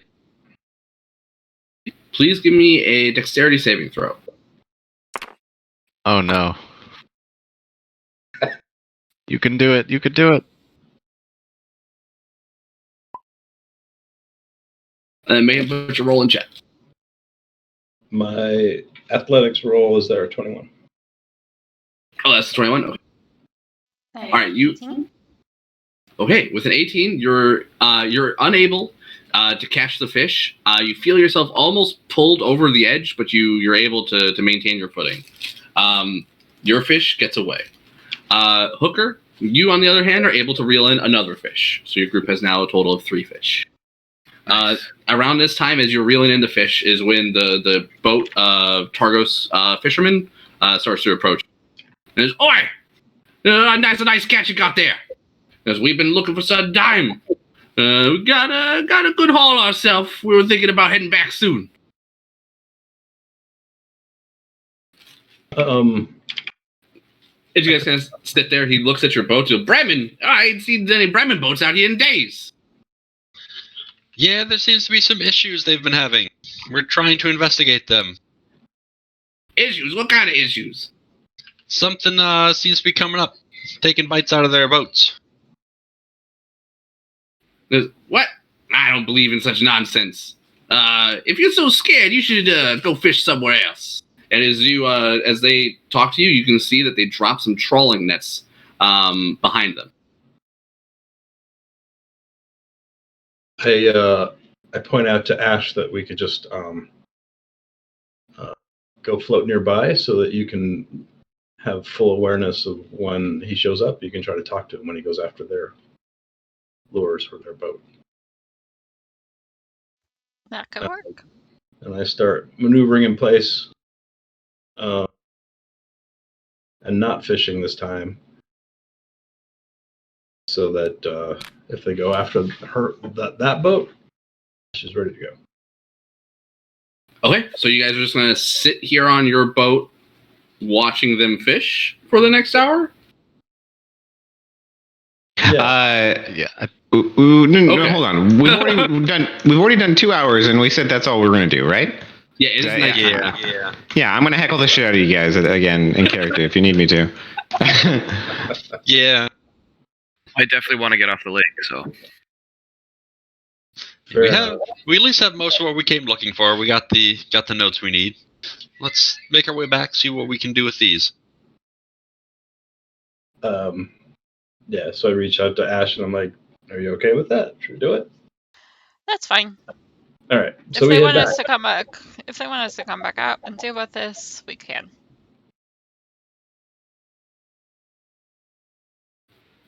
Okay, try not crash into ice on way back. As you guys head back, give me one last D20 roll. If anyone wishes to fish on the way home, that is fine. Oh, I mean, I will. 20, here you Oh, wait, go. or do I have to steer the boat? You're fine. You don't need to steer the boat for the sake of this roll. All right. Navigating your way through the ice will be. Oh, worst roll ever. I got a 9 on the D20. Oh boy. It was a bad cast. Looks like Hooker was fishing and steering at the same time. It's quiet for that whole hour. Nothing special. 6. That does not yield anything. Neither does the 12. There's no fish on the way back, and it's just rather uneventful. You had one encounter with the Plesiosaur. You were able to identify what the creature was, though nothing really else about it.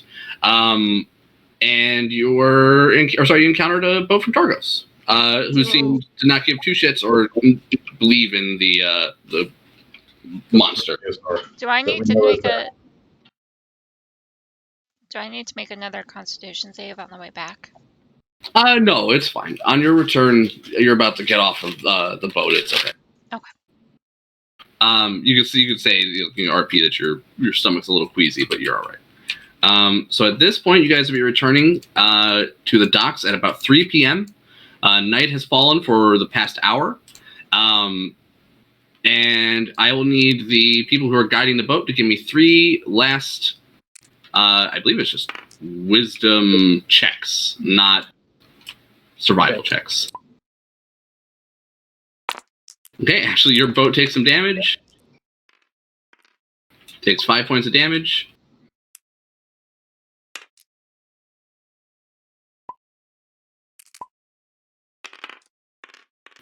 Takes more damage. And How many do I have to do? 3. Ooh, your boat takes 16 points of damage. Hit. And it is in bad condition. It's below half. Your boat looks like only bumps once. That last one was a 19. Sorry. 19 doesn't bump at all. You're able to get it back to the dock without issue. As you guys are pulling your boats on top of the ice and getting yourselves ashore, you would see the familiar form of your quest giver. Also, would I know a place to sell these fish while they're fresh? You know the guy who lent you the boats would buy them.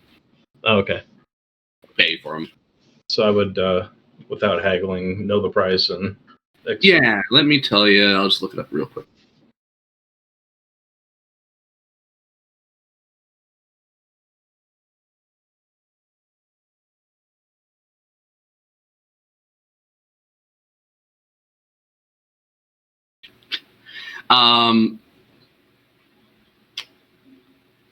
It's 5 copper per trout.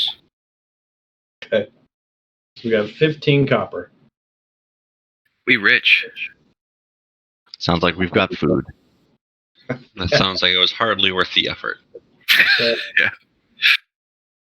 What are you talking about? These were great fish. And they are great. They are actually great fish. Are Yeah, they as food, or we could save them that way, or is the copper more valuable? No. Yeah, that's up to you. I mean, we've all got, I think, 10 rations to start with. So, having food that like that is perishable, but can feed you for a day. So I know. Yeah, I'd be ready to purchase the elf lady. Oh, yeah. Yeah, she would say, "Oh, I'm glad you returned after night set and you weren't back. I was fearing the worst. But it's fantastic. What did you see? What did you see?" I write it down for you, all in dumb common, just like you ask. Plesiosaur. Oh, I knew it. All right. At least now that we know what we're dealing with, the fishermen should be able to properly protect themselves. Oh, I see you caught some fish. I believe Grinsk will actually honor your deal if you wish to sell it to him. And she tells you you can find him in one of the taverns. She says, "Well, I know I said I had nothing to offer you, but I scrounged something up to just say thanks. Here." And she gives you a spell scroll of animal friendship and a pouch containing 5 gold. She says, "I'm going to go to the buried treasures down the south end of town, and I'm going to pore over all these notes." Okay. She walks away and she's like flipping through the writings and maybe sketches you've done, and you can already hear her going, "Oh, interesting, oh, fascinating, remarkable." Well, I'd say we split up the gold, and I would take that spell scroll if no one else was interested. That's fine. How was it? It's a spell scroll of animal friendship. Yeah, you can have that one. And then I think there's 6 of us and 5 gold. So, yeah, what would that be like? I'll take the 8 scroll silver and each put up the and a gold. little change. Okay. All right, that's easy. Yeah. All right, 1 gold each.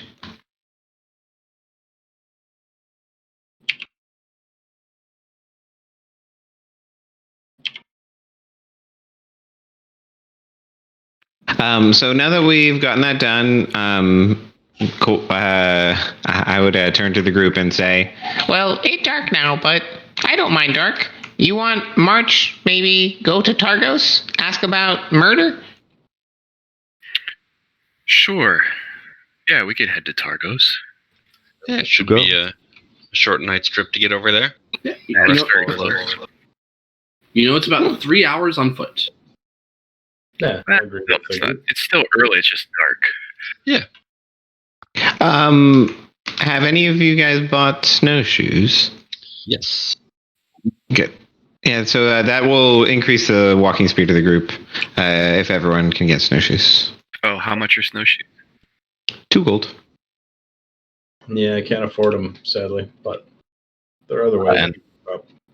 And then crampons are also 2 gold, which help with crossing ice. I have both of those. Yeah. Yeah, you won't slow us down without crampons. You'll just be at risk of slipping on ice. Snowshoes will slow us down if you can't afford them. So I think some people don't have snowshoes, so you guys will be traveling at a slower speed until you guys get a little bit of gold. Go on. What's up? Many people don't have snowshoes. Ashley's AFK. I don't think she has snowshoes. I don't think either of the druids have snowshoes. Yeah, I just bought some if I can buy them in Bremen. Yes, that's fine.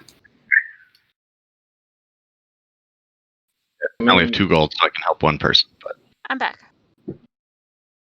If I'm the only one, I could transform and use my wild shape to keep up. Yeah, I think that lasts a number of hours equal to your proficiency bonus or something. So yeah, you'll be able to do it for like 2 hours at this level, and then you've got like 2 charges of it. that's half druid, I think. I don't remember if it's up or down though. Half druid level, rounded down. Oh, is it? Okay. Wait, so Mayhem, are you the only one without the shoes? Say again? You the only one, or is it you and Ash that don't have the shoes? I do not. I guess it's both. I was gonna say I have 2 gold. If one of you wants 2 gold to buy them. I also have 2 gold spare. The difference between 2 gold and broke is not that big of a deal. Anyways. If you guys are charitable in character, feel free. Otherwise, let's just go at the slower pace, and it's fine. Oh, I was offering to buy shoes. Do it. Yeah, so someone can take my 2 gold. All right, so Mayhem and Ashley, your party members see that you are essentially ill-prepared for traveling across such vast amounts of tundra, and offer to buy you shoes. Yeah, I'll just say to the hooker, you saved my life out on that ice. The dangerous, treacherous waters out there. I thank you. Here's 2 gold. Thank you, friend. Buy snowshoes. Okay. Do you guys try to gather information as to where Torg's traveling caravan might be? Yeah, that would probably make sense. You can ask around in the different taverns. Okay. Give me. So this will take you about an hour if you wish to do this before you go, though. You'll be walking around town just gathering info. We're trying to track him down anyways, so I think it would make sense to check here as well, see what we can figure out. Yeah. I'll see if there's anyone I know from when I used to be here. Sounds good. I am going to AFK real quick to refill my drink. I'll be right back. What kind of check? This will be an investigation.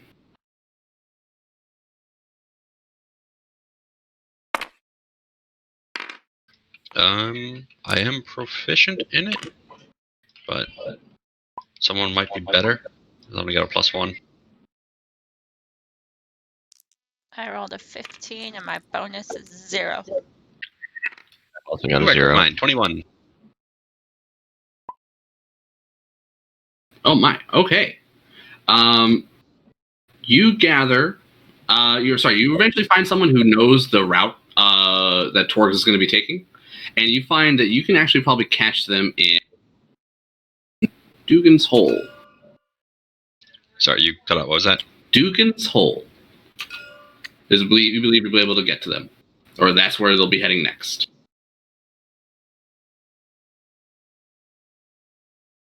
All right. And do we have any evidence that that guy's involved, or it's just suspicious? Because he's suspicious. He's a suspect, and that's part of what they want you to do is find evidence he's actually behind it and apprehend him so that he can be brought to justice, but not the law. You know what I'm saying? They said do not bring the authorities into this unless you absolutely have to. Yes, justice. Perfect.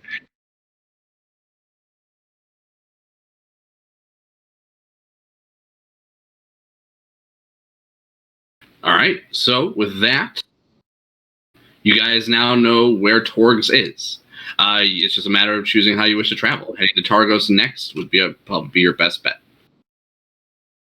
Yeah, might as well. Generally, All right. probably want to see the road. They probably will. Yeah. Let me find the random encounter chart for traveling.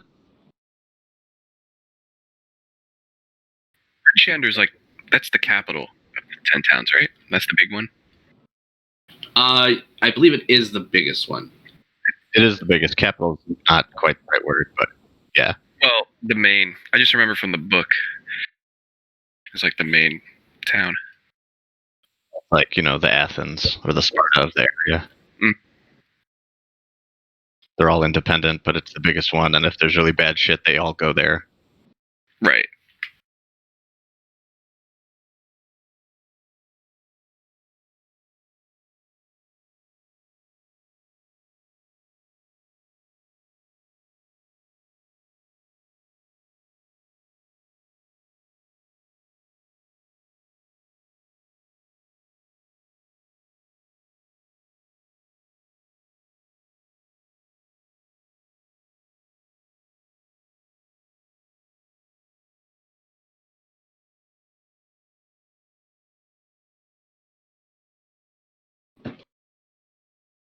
I'm back.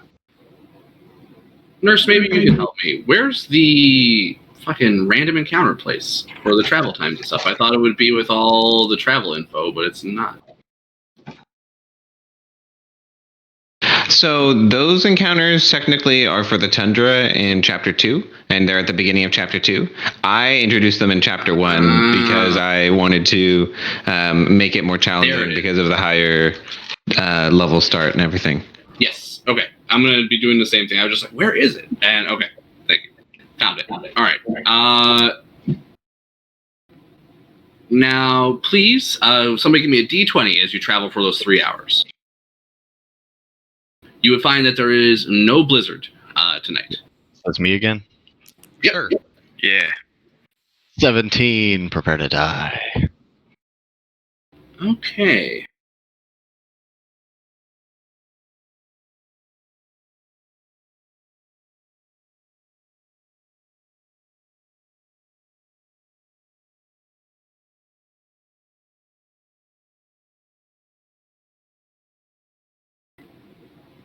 Hey. All right. So you guys would. Oh.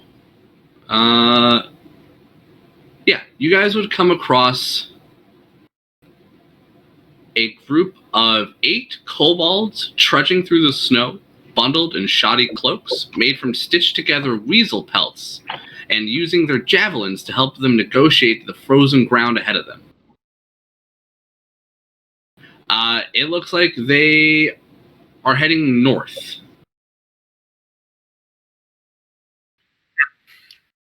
Would poke White Claw and say, hey, that's, you know them? That racist, sir. Okay. I not know them. I was thinking that, but I didn't want to say it.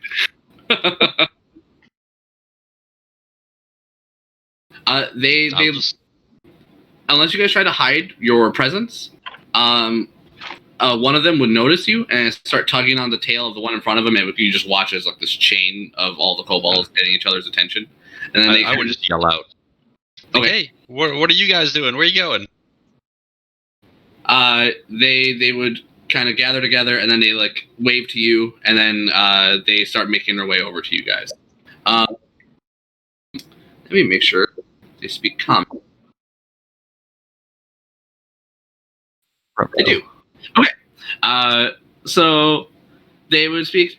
Oh, hello. We Icewind kobolds. We looking for Great Ice Claw. Who's Ice Claw? Yeah, what's that? Or what? Do you Yeah, not what? know? Oh, I apologize. These guys dummies. They not know the stories of the queen of this land. Oh, she goes.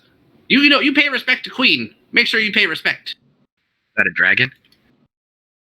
Of course, a dragon. Like queen gonna be stupid, fleshy human. They all nod enthusiastically. They say, "You smart." Oh, and you can hear audibly their stomachs grumble. And they say, "Oh, maybe you have better luck than us. We need food. You have food?" I would summon Goodberry and give them good berries. 8 of them, so you'd have 2 extra good berries. That was very nice. Ah, thank you. Here. You use this. We found it. We no need, not food. They give you a healing potion. Sorry, potion of healing.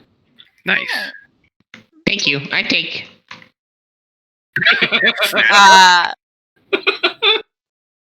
You guys so Oh, White pushy. Claw. That's not very nice, White Claw. No, I'm proficient in alchemy tools. I test it, make sure it real deal.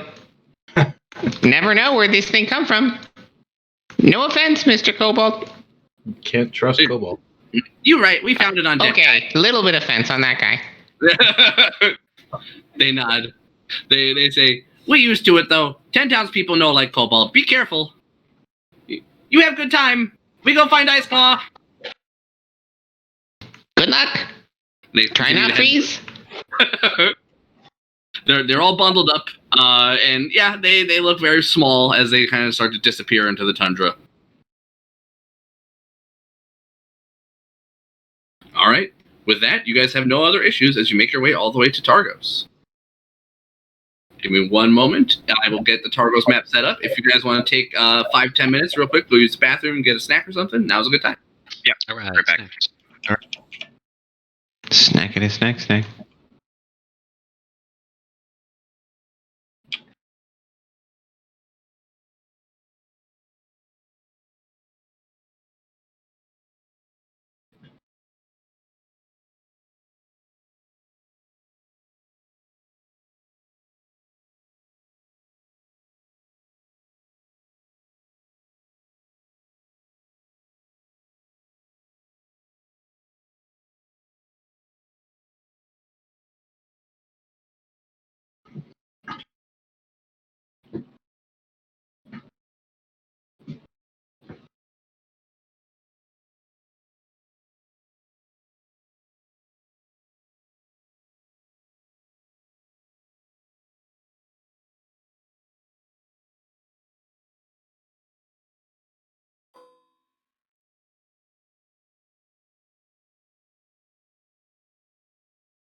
I'm back. And there's a town. I'm just doing some quick rereading and seeing what's going on.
Alrighty, I'm back.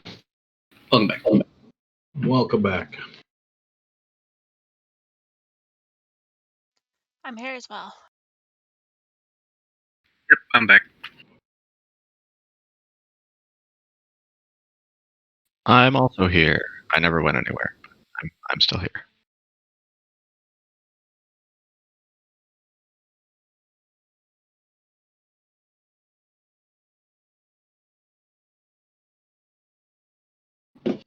Okay. You guys would be approaching Targos's gates, and you would find them shut at this hour. A tiefling wearing plate would be calling to you from the gatehouse above. He goes, "Oi!" He goes, "We don't allow visitors in past dark. What business do you have here in Targos?" Oh, maybe you didn't recognize me. I know the speaker. He's actually a friend of White Claw. And he kind of looks at White Claw and he goes, sorry, White Claw. I didn't see you there. Yeah, of course, all these big idiots. It's hard to... Let me move to the front here. You see him motion to some people nearby, and you can hear the sound of the gate being raised. All right. Everything good here with you? Any problems here in town the speaker needs help with? Goes, nothing special in town. Just sticking to the business. He says, if you go hang out in the, I forgot what's called, the Three Flags, you might hear something, though. Okay, good day.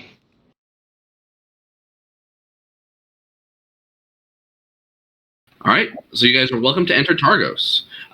What are you guys looking to do while you're here? It's about 7 p.m. When you guys arrive. I'll be looking for like the tavern. Go get some dinner, get a drink. All right, and Mayhem. Hear some rumors. Mayhem, during your time here, or in 10 towns, you would know that Targos has the largest fishing fleet, and despite the Eternal Winter, they have been still pushing hard to produce the most fish out of any 10 town. Yeah, I would suggest that after a long day's travel, a drink is a good idea, since it's a little too late to start fishing. Yeah, I could use some food. What was the name of the tavern we wanted to go sniff around in? Three Flags Sailing. Let's go there. Oh yes, I remember that place. It's a nice bar. I would ask anyone on the street to point the way, or does White Claw? Don't worry. I would know that also. White Claw, no way a bit. And I had dealings with Speaker here. He ain't reasonable, man. Tell me, White Claw, how is the ale in this tavern? White Claw, no drink. I don't really like taste. That's weird. Well, lead on. I would lead them to the Three Flags Sailing. All right. I was like, mouthful. No problem. All right. The Three Flags Sailing is known as a hangout spot for the fishermen in town. After a long day of work, they come here for a bowl of stew, quick pint, and then head to bed. When you arrive, the atmosphere is rather subdued. The fishers are rather cold and tired. You can see the eternal winter has taken its toll on them, and they're unsure about their future. You can see that the tavern is run by a plump, gray-haired woman. White Claw, you would recognize her. Her name is Ethan Yarborough. I'll put it in chat.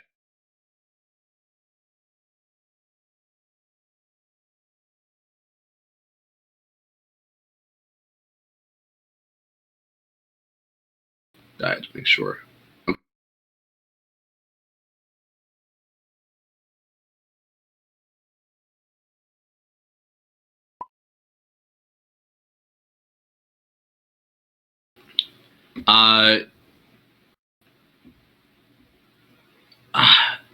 She's a good-natured woman, better known as Ma, as she tends to fuss over a lot of the fishermen, especially when they're looking rather downtrodden or sick.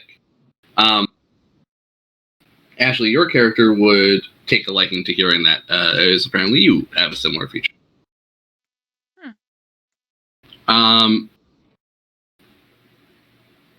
When you guys enter, she would call to you and ask you for whatever you want.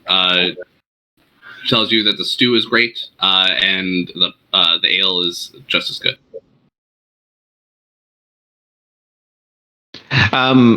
So White Claw would ask Durant here. Spoon, is it Durant for your character? Yeah.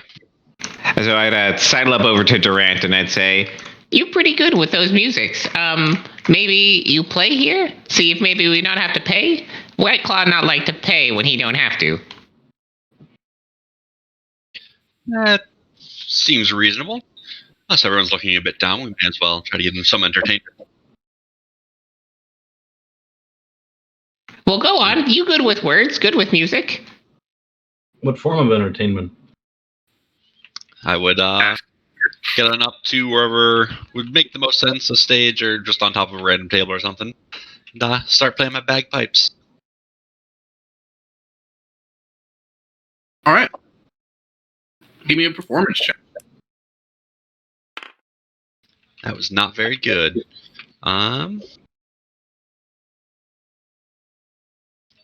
13. Okay. It is enough that the people there give you a good applause when you're done, and a couple of them even throw a few coins at you. You get 11 copper pieces, and you get free. They allow you to stay there for free, but not your group. Or, well, one person. It's up to you who you want it to be. I would look at White and say, thank you. That was a good plan. If you would like, I have you may try performing as well. Oh, I'm not so good. Maybe I stay in your room though. White Claw small. I can sleep on floor. I bring bedroll. Yeah, there is enough room. Technically, all of you could fit in there if you guys all kind of just cram in there. Well, One small kobold is fine. I think trying to cram everyone in might be a bit much. Let's go down those snowshoes. You ain't classy. One kobold is okay. All of you, not classy. All right. How would the rest of you like to pay? I think it'll be. She'll charge you 2 silver each. I don't have any money. I gave my last gold away. And this will count for your food and everything. So this will be your board and your food. I don't think I have 2 silver. I will talk to the barkeep. Ethan? Yeah, I would actually, as you guys are trying to figure out how to pay, I'd go up to the barkeep and say, so, I wouldn't be able to perform so well if I didn't have my whole entourage here. Is there any way that you could perhaps give them a discount as well? And she kind of thinks it over. Says, "Oh, you guys do look like you've been having a hard time.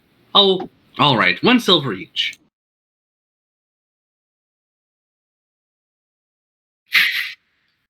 I know nobody has that money still. I'll pay for everyone then. No, I'll pay. Yeah, no, I'm fine. I'm paying. I'll pay for myself there. I would go up to the barkeep and just strike up a conversation. It's like, does anyone need aid around here? Okay, so Ashley, give me a D. Oh. I'm on the wrong thing.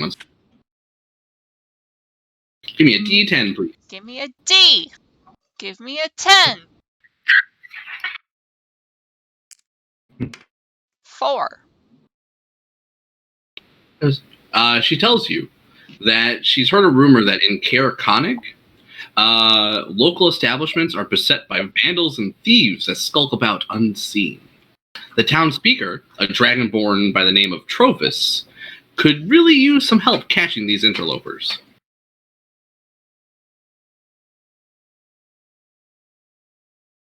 Like more work?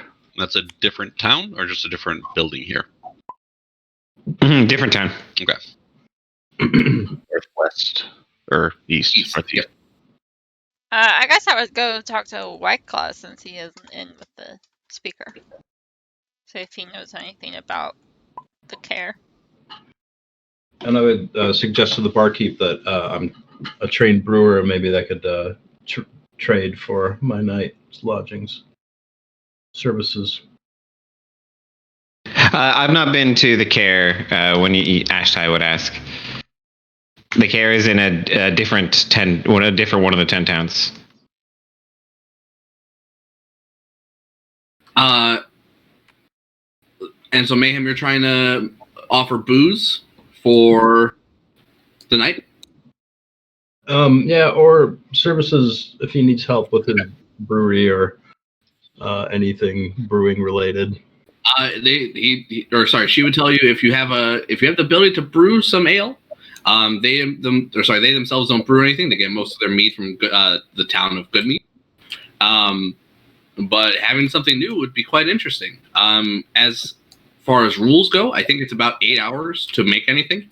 I'm not sure if it's less for booze. But yeah, if you want to spend tomorrow, she would give you a free stay if you spend 8 hours tomorrow or some portion of it tonight, making some ale for her or wine or whatever you want. I would get up early and definitely do that. All right, so you struck a deal. So you'll make her some of your own brew for some lodging and food. Well, I paid the silver and am ready to proceed on the following day when you guys are.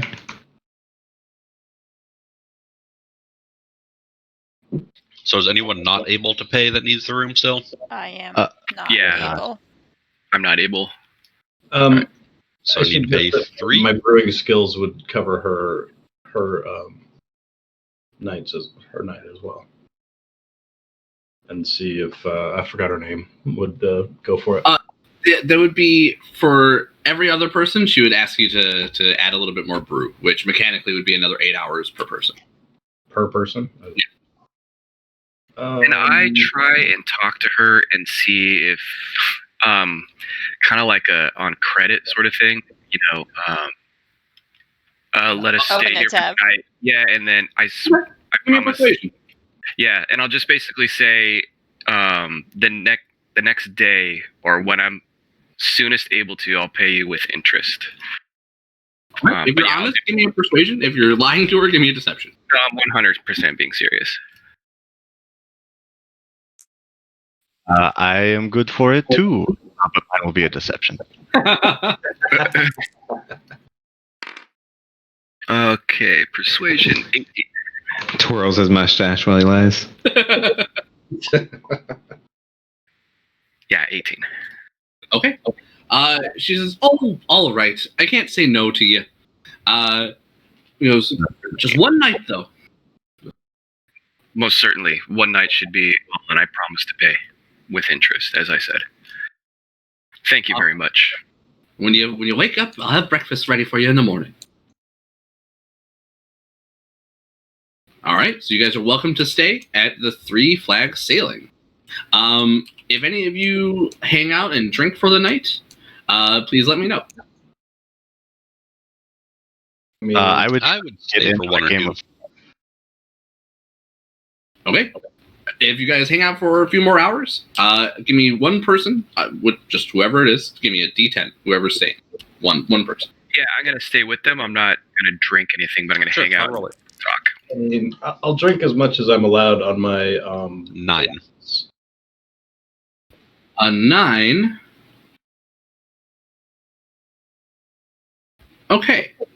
You hear that there's another band of adventurers here in Targos, planning an expedition up the side of Kelvin's Cairn, hoping to find Oyama Nartok, a Goliath lycanthrope who can transform into a polar bear. The rumor says if you hurry, you might be able to join that expedition. Oyama Nartok is a name that might actually trigger a few of your characters. So make sure you check your secrets. It'll say. I don't think mine does. Not I. That's okay. Nobody, you guys don't have to say it. Just because. Anything, just message Sean on Steam if it's applicable. And yeah, that's what you guys would gather from that as well. So there's apparently another group of adventurers here looking to go to the mountain known as Kelvin's Cairn in hopes of finding a legendary Goliath. And they're leaving like now. They just said if you hurry, you might be able to join. You're pretty sure nobody's going to leave at this hour, though. If they're still here, they're going to leave tomorrow at the soonest. I have no desire to go climb a mountain. Yeah, sounds interesting, but doesn't seem particularly helpful. We do have a plan already. Okay, so guys, whoever's keeping track of your quests, just mark that quest. It is called Mountain Climb. Is somebody doing that?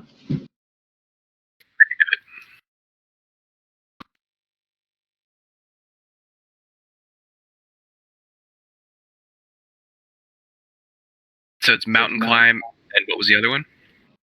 Cold-hearted killer. And then there's another one as well. Let me see what the name of that one is. One moment. The Cairn. Yeah.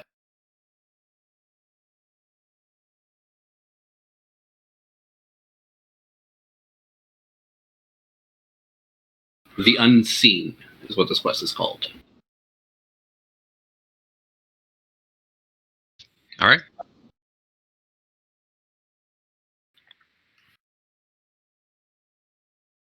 Okay, So you guys are welcome to benefit from a full rest, and you wake up the next day.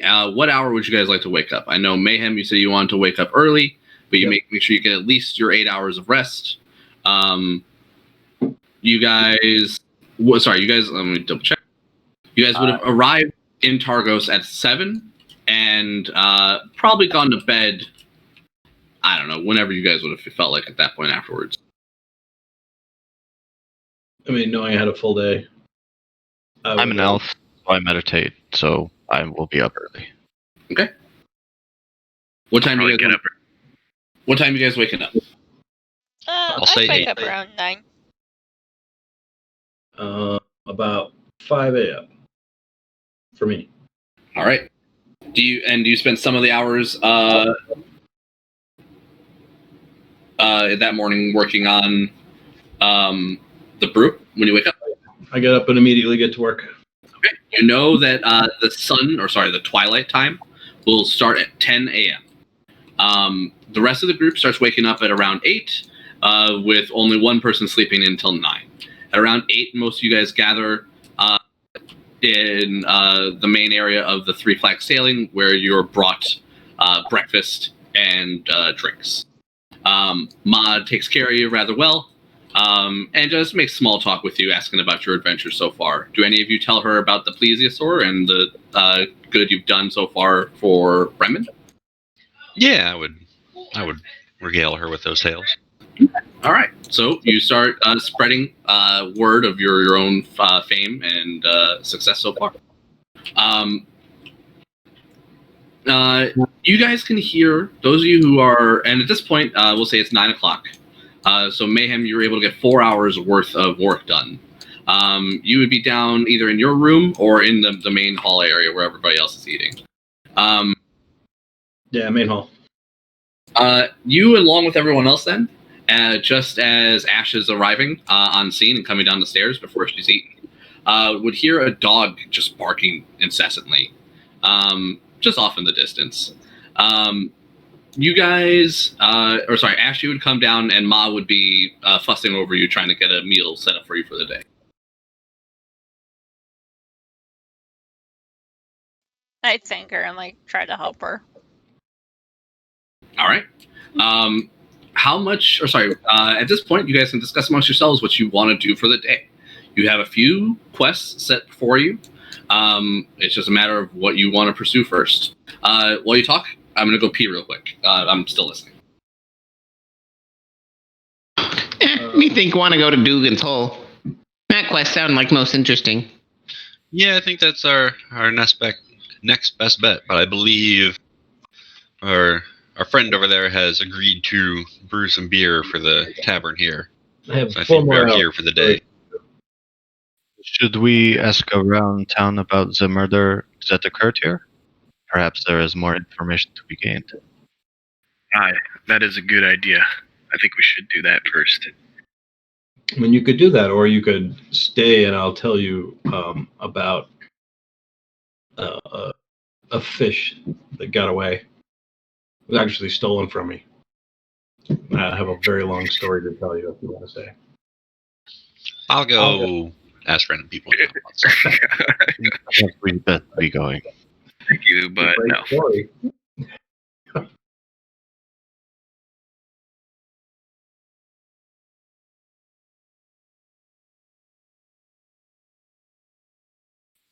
Is it just the 3 of us going to... So I think we're just chilling until Sean comes back from the bathroom. Yeah. I would head out as well and want to talk to people. Are there rules for how far a familiar can be from you before it can't talk to you? Yes. Yeah, it should say on the Find Familiar spell. Sean's got a kitty in his arms. I think it's 100 feet. Send one with you, but I'll have to check. Because he could talk to me. You could still do that, because then he could communicate it to you when he gets back. I just didn't know if there's a range. Oh, when he gets back. Good point.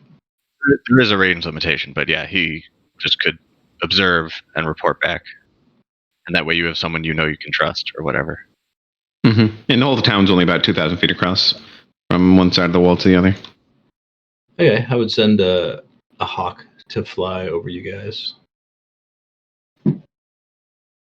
I'll use 1 charge of wild shape.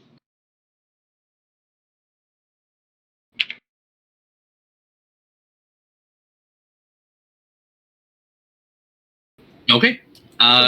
Familiar.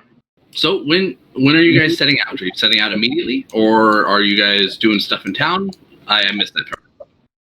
I think we had to dither for a bunch of time because Mayhem has to brew shit for 4 hours or something. Yeah, that's correct. Yeah, so we're gonna go around town, ask about the murders that happened here, see if we can figure anything out while he's making some beer. Yeah, and doing that, Sean, I don't know if, because Luskin is the town that I grew up in, if I can maybe find where orphans were or something. If there's someone that I know, I could ask them if they heard anything. So this is Targos is associated with Luskin. It's actually where a lot of Luskin refugees go. Things of that nature. Give me one moment, and I will check. And so I don't know if you heard, but I used a wild shape charge or whatever, and then summoned a familiar to send with them. Oh, okay. Gotcha. To keep you informed as long as it's within range and all that. Okay, that's what I heard you talking about that a little bit. Okay. It's a hawk. All right. Who would it be on or following? If Ash was going with him, be her. Okay.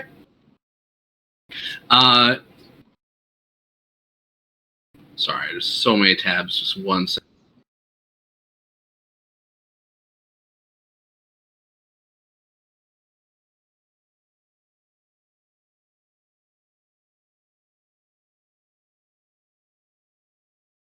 So, just group split wise, I think White Claw would just idly somewhat be watching, interested in the brewing process, see if there's anything I could learn, but also just more interested in not talking to people. So I'm just going to be hanging out with you rather than with them.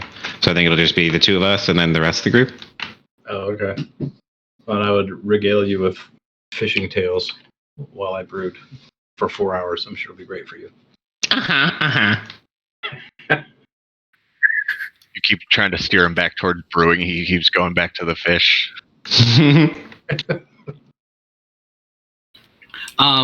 And Brian, you were looking for an orphanage? Well, I'm just, as far as getting information from the people in the town, I was thinking that since I've been up here. No problem. So for searching around town, give me a D10. As you guys are making your way around, during that time, Ash, you would be approached, and whoever's with you, by a rather large sled dog. First, let me get a D10 from Brian.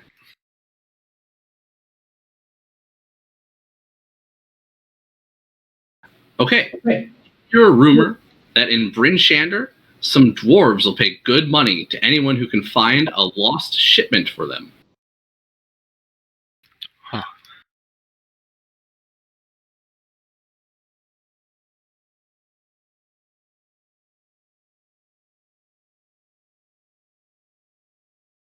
And the quest is called Foaming Mugs.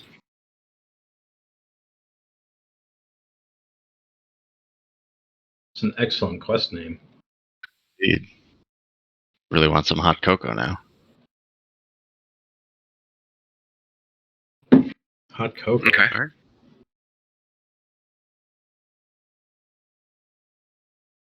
All right. All right. Back at Ash. Who's with Ash at this point? Nobody? All right. So Ash, while you're by yourself, being accompanied by, I think, Mayhem's familiar, as you trudge through the town, snow crunching under your feet, you hear the bark of a dog over the whistling of wind, and you turn to see this wolf-sized sled dog with light gray fur running towards you. He drags a broken leather harness behind him.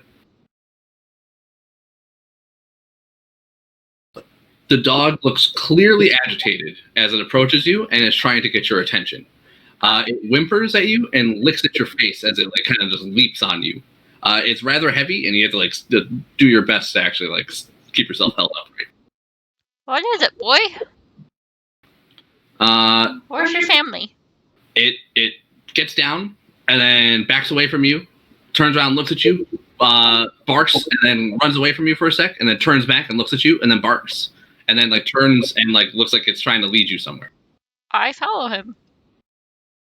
Okay. He leads you for several blocks away from where he finds you. Seeing you willingly follow him, he just makes sure he stays within line of sight of you as he leads you throughout the town.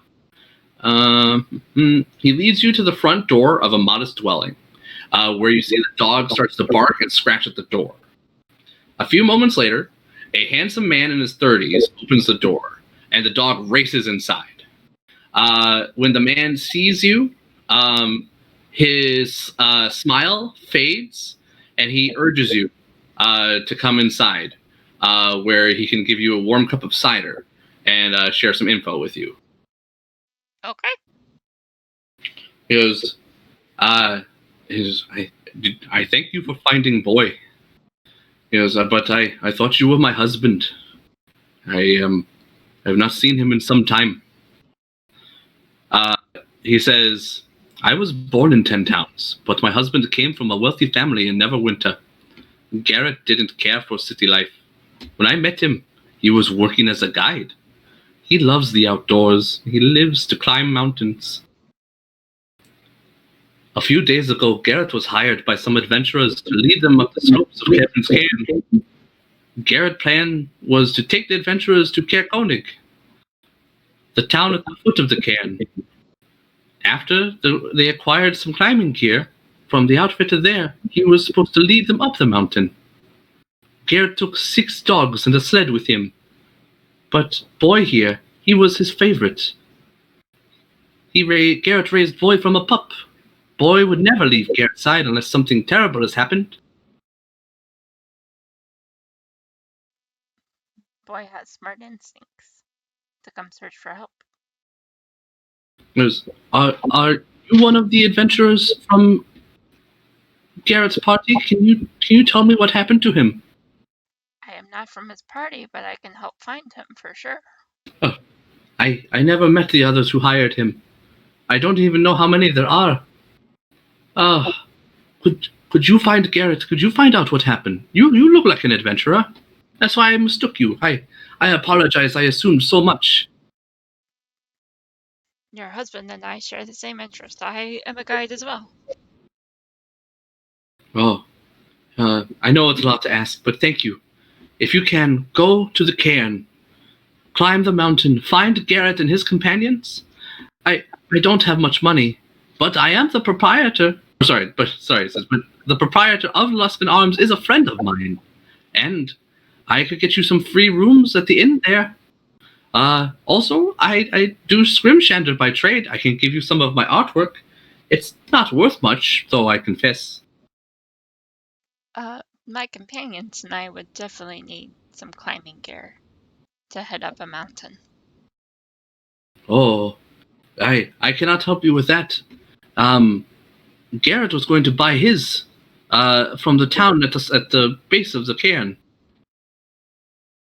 Cair Konig.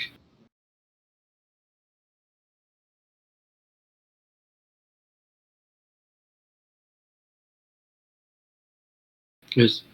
Well, if you can, please find my husband. Find out what happened to him and the other adventurers.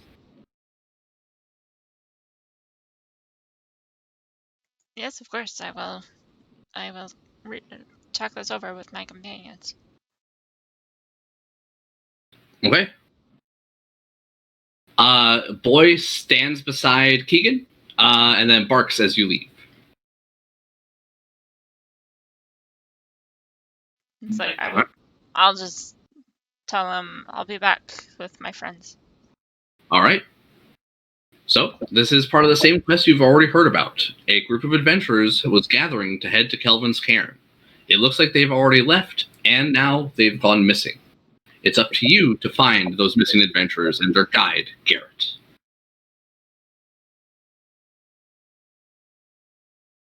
Tragedy. All right. Leave Boy behind with Keegan, and you now have a fuller understanding of the quest ahead of you for this side quest. what would you like to do? I would like to try to meet back up with the rest of the group.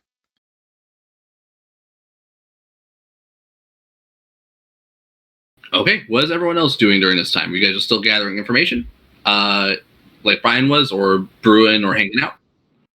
Yeah, just Yeah, wandering around town, talking to people. Okay. See if we find anything useful. All right. Only that additional rumor that I gave Brian was the only one you guys end up hearing over the course of those 3 or 4 hours that you spend in town. But by the end of that, finally, you hear that Hooker is done brewing whatever concoction he was up to. What did you end up making, ma'am? Did you make an ale, a mead, a wine?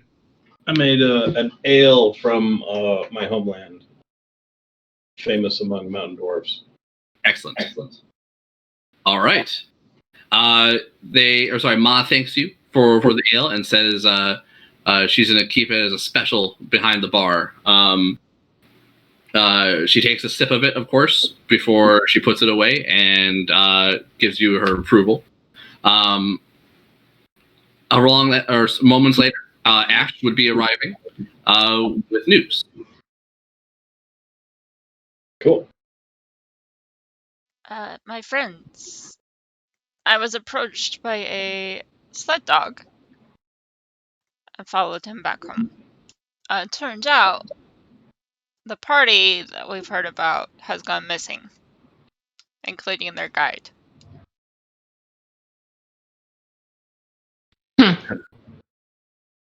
Maybe we look for them if we head up that way. Is there a reward for their return? Now we're talking. I can lead you to the family home, yes. They do not have much, but they are willing to give anything to save their husband. Oh, I do not wish to extort for them. Well, it is a known risk of trying to climb the mountains out here. I prefer paying customers. I had to step. What was it? What was this one? The name of the quest is called Mountain Climb. No, but what was involved? You had to go here. I'll give you the world. A group of people have gone missing, is the crux of it. Yeah, group of Okay. adventurers and the guide have gone missing. They're up in the mountains. The dog came back to try and get help. If we can save people, I think that's a noble quest to go on, regardless of reward. Indeed, I agree. I'm inclined to agree as well. But we can also save people by having them not get murdered. Hey, paying work, I think, is better work. We must help all the innocents. Yes. Yes, I agree. And we can prioritize the ones that pay. That should not be the criteria, right? Whether they pay or not. It should be who needs it the most. Well, Yeah. I think stopping a murderer more important than stopping people from wandering off of their own volition. I agree. They went up to the mountain. We can look for them if we go up there, but We can head there after looking into the murder even.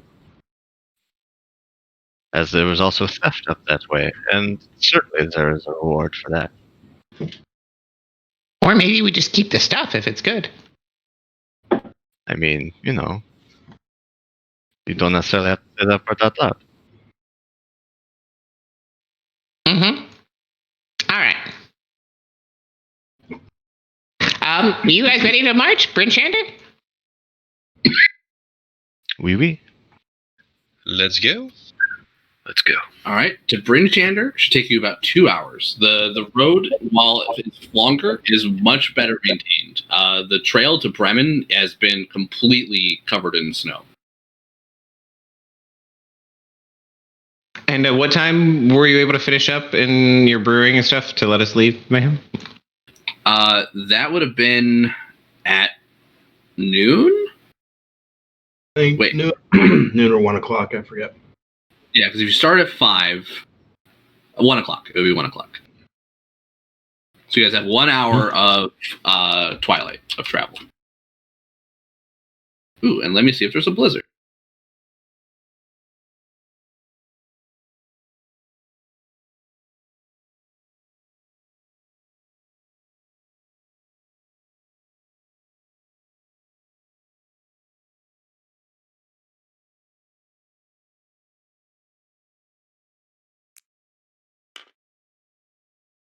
All right, no blizzard.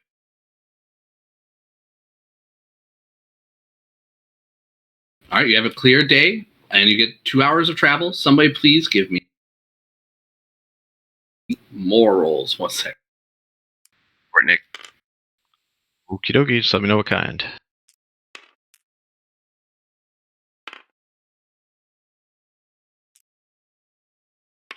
This will be a D20, please. D20 is 12.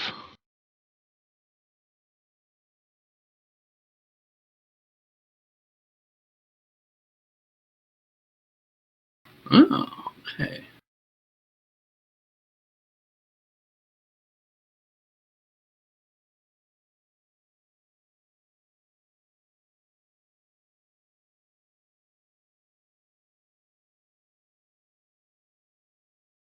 Okay. So for your first hour of travel, there is no blizzard. Your second hour of travel is when a blizzard starts to kick up. During this, God, let me see how this encounter goes down during a blizzard. Oh, goody.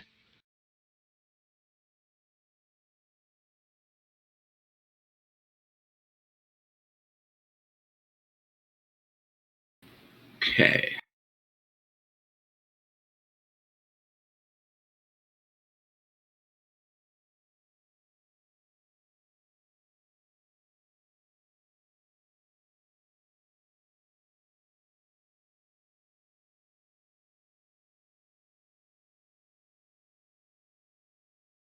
Okay.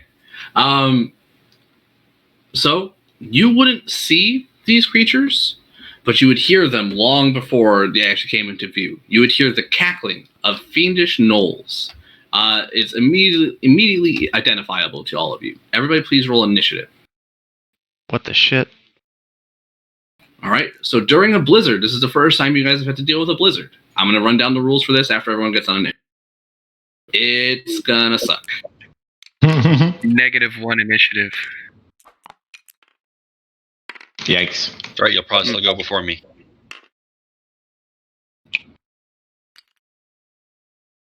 Ooh, I rolled decent. I rolled like shit. Me too. Same.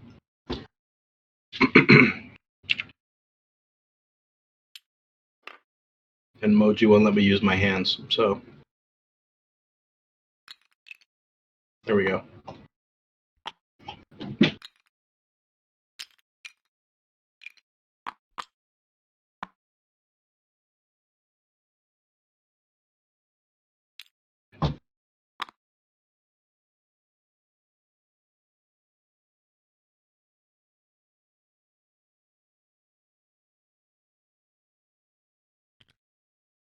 I'm going to have a smoke while you set up the map and all Yeah. that fun stuff. This will be good. I was looking for. Didn't you send me a bunch of frozen maps, Nurse? Yeah, I've got my Google Drive that has all my maps in it, and there's just a ton of frost maps in there recently. Can you send me a link to that again? I was looking for that. I Mhm. must have not bookmarked it. No problem. Yeah, well, other people's drives are super easy to lose track of once they just get shared once, so that's not a problem.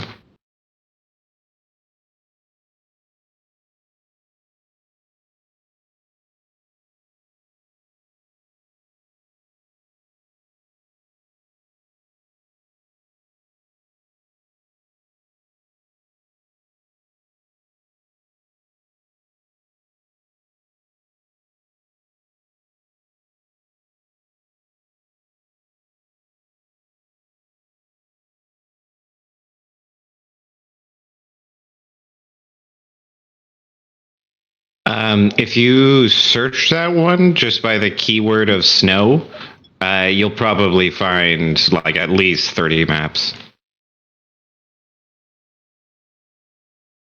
But yeah, I just shared the link with you there in Discord. Awesome.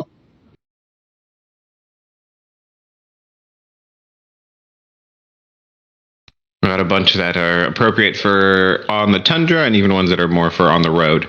So shouldn't have a hard time finding either. And I'm gonna do that. Smoke BRB. Oh yeah, I'm surprised to fight Knowles. Yeah, I don't think we fought him in any of the other games. No, not at all. I was expecting something familiar, ice themed. Nope, Knowles. Bam.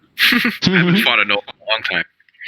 Yeah, there's actually a den of those somewhere on the map, but yeah, none of my other games that Nick has been a part of have encountered them either on randomly in the tundra or found their nest anywhere. But I do think that I've fought against Knowles in every published adventure that I've played except for Strahd.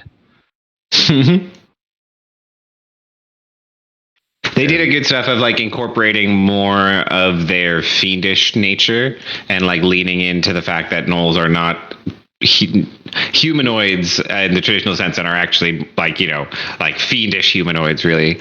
Yeah, they not going to talk more about in case we get there, but yeah, the Knowles I think were done well in this. The random encounter ones, of course, are just whatever. But I mean the spot on the map that is the quest. Knowles are cool. I like Knowles. They're also brutal. And Yeah. Super pick you up. Yeah, the whole process of how they procreate and like Yunogu or other powerful like fangs of Yunogu killing stuff, and then hyenas eating their bodies like rises, creates Knowles like that. That shit is crazy. I love that. That happens in Baldur's Gate 3. You witness it happen. It's fucking crazy. Oh, that's right. Forgot That's about awesome. that. Yeah, that's the sort of thing that like in Out of the Abyss you'd like see shit like that and then roll an insanity check. Like it's just like, whoa, what am I watching?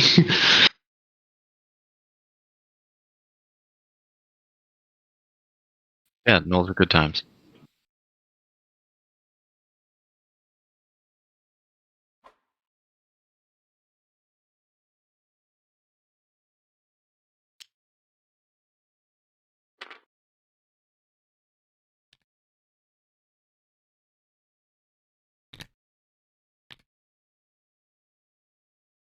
All right, we'll do 5 feet squared. You guys will be approaching through here.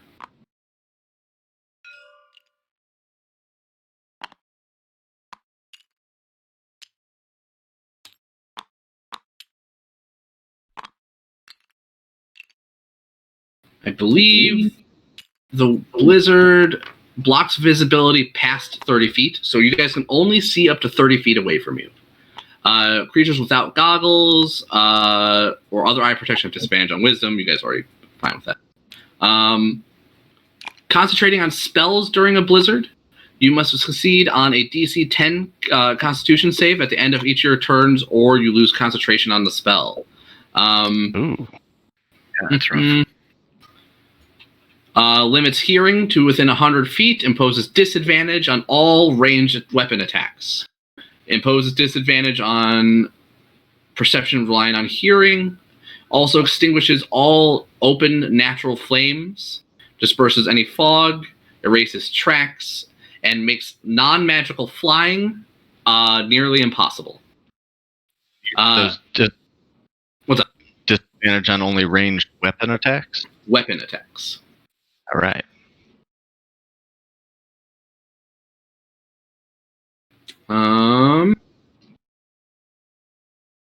Okay, so let me get the Knowles on the board. I thought I made models for them, but I must have deleted them or moved them somewhere weird. They go bye-bye.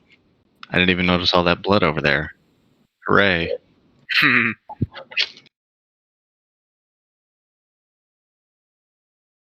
Strawberry jelly.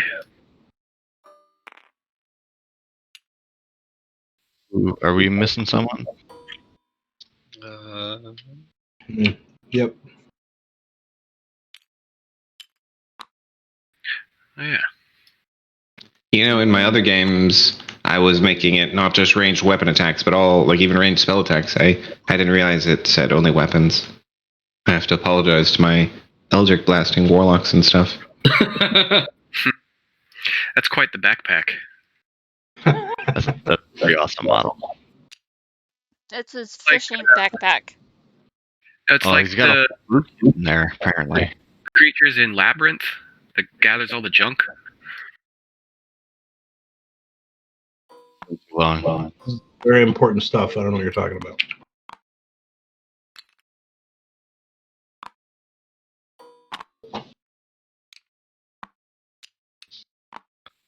really wish I rolled better on initiative, guys. Me too. Yeah. Oh well. It would have been easier to give you all 10 hit points while you were grouped up.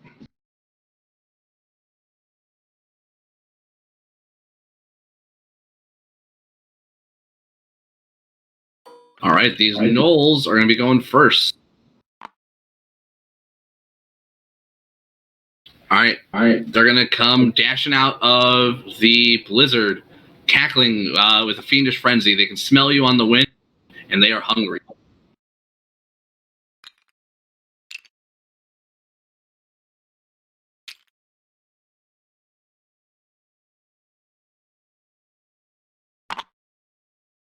Okay. They are going to dash to get up on you guys. Oh shit. Oh, hold on. Let me make sure the blizzard's not difficult terrain. I don't think it does. No, I don't think it is. Okay, I'm just making sure. Yeah, I mean, you could just argue that the snow is difficult terrain or not, but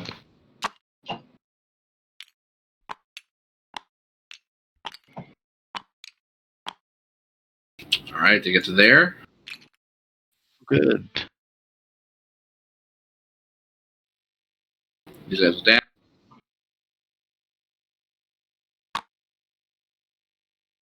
All right, that is the gnolls. It is White Claw, followed by Ferris, and then Rulanan. Okie dokie.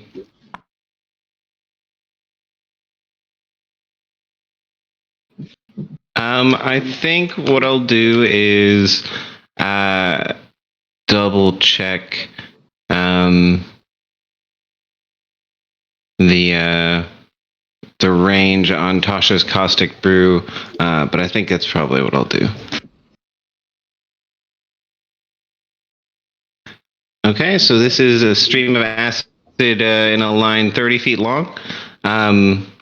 I'll just try and spray. Just try and spray 2 or 3 of them if I can. Looks like they're probably clumped to only get 2 of them or so. Yeah, I think that'll be fine. Just a deck save from the 2 of these guys as I whip out from my bag of holding something that just looks like a little pen with a slight nozzle leading into the bag that just starts to spray out acid in the line.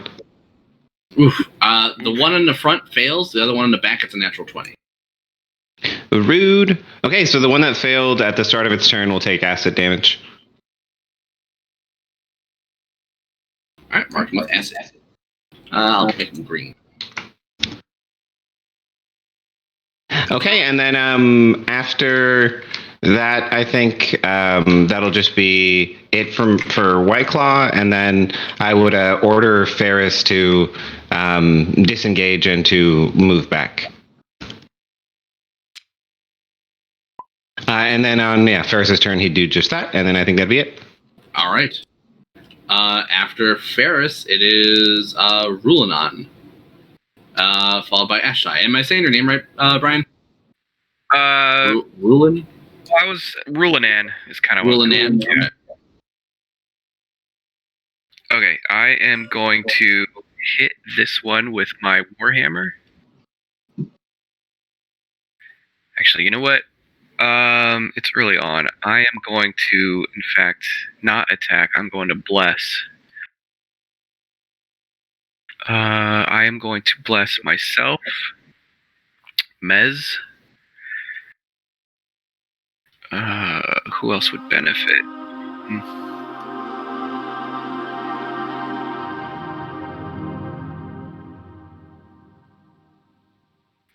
Hooker.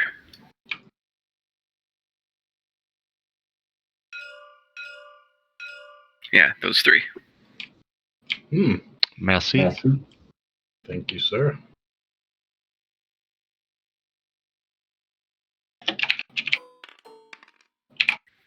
So you'll see, I didn't describe myself, but I have this tattoo on my right hand that glows when I extend my hand towards you guys and you get blessed.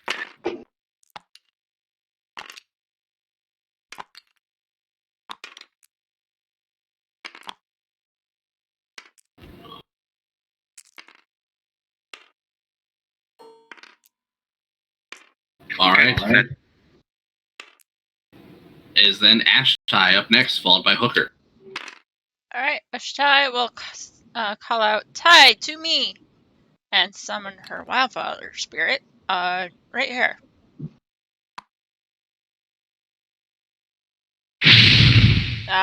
And when he's summoned,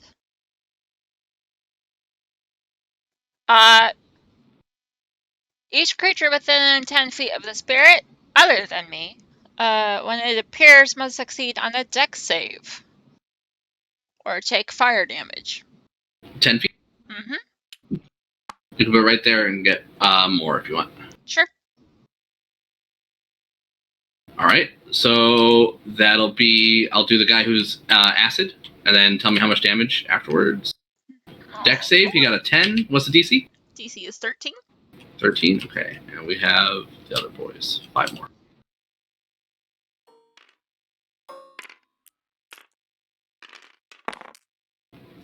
Uh, 4 out of those 5 fail. So only 1 passes out of everybody. All right. They take 8 fire damage. Do they take any on a fail? Or sorry, on a success? No, it's just when they fail.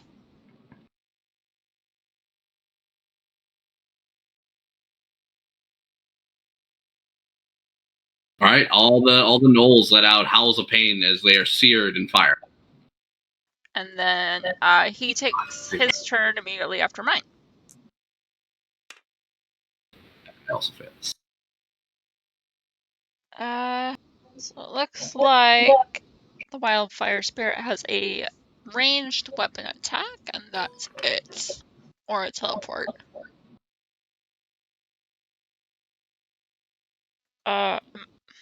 Disadvantage for being a melee, right? Correct. Okay. Which one of these packs was hurt? The one that you just summoned him in next to, actually. Okay. So it's, okay, none of these have been touched. These back two. Okay. We'll do this back guy. With disadvantage for Flame Seed.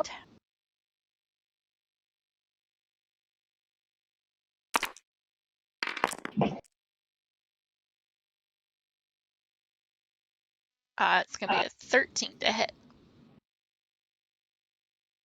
That's a miss. It looks like they are equipped with hide armor and shields. Alright, that'll be me. Alright, after Ashtai, it's Hooker, followed by Mez, and then Durant. Alright. Can someone make me a radius thing? Like a circle? Yeah, I left bags for them by the initiative bar. Here you go, buddy. Initiative. I just put one out by the combat. Perfect, thank you.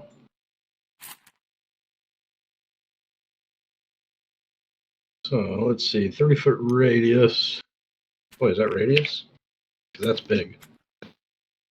30-foot radius? That's big. What are you using? It's a spirit totem. So 30-foot radius is. I just want to cover all of us with the spirit totem. It's more than big enough. Yeah. So me and all of you will get 8 temp hit points.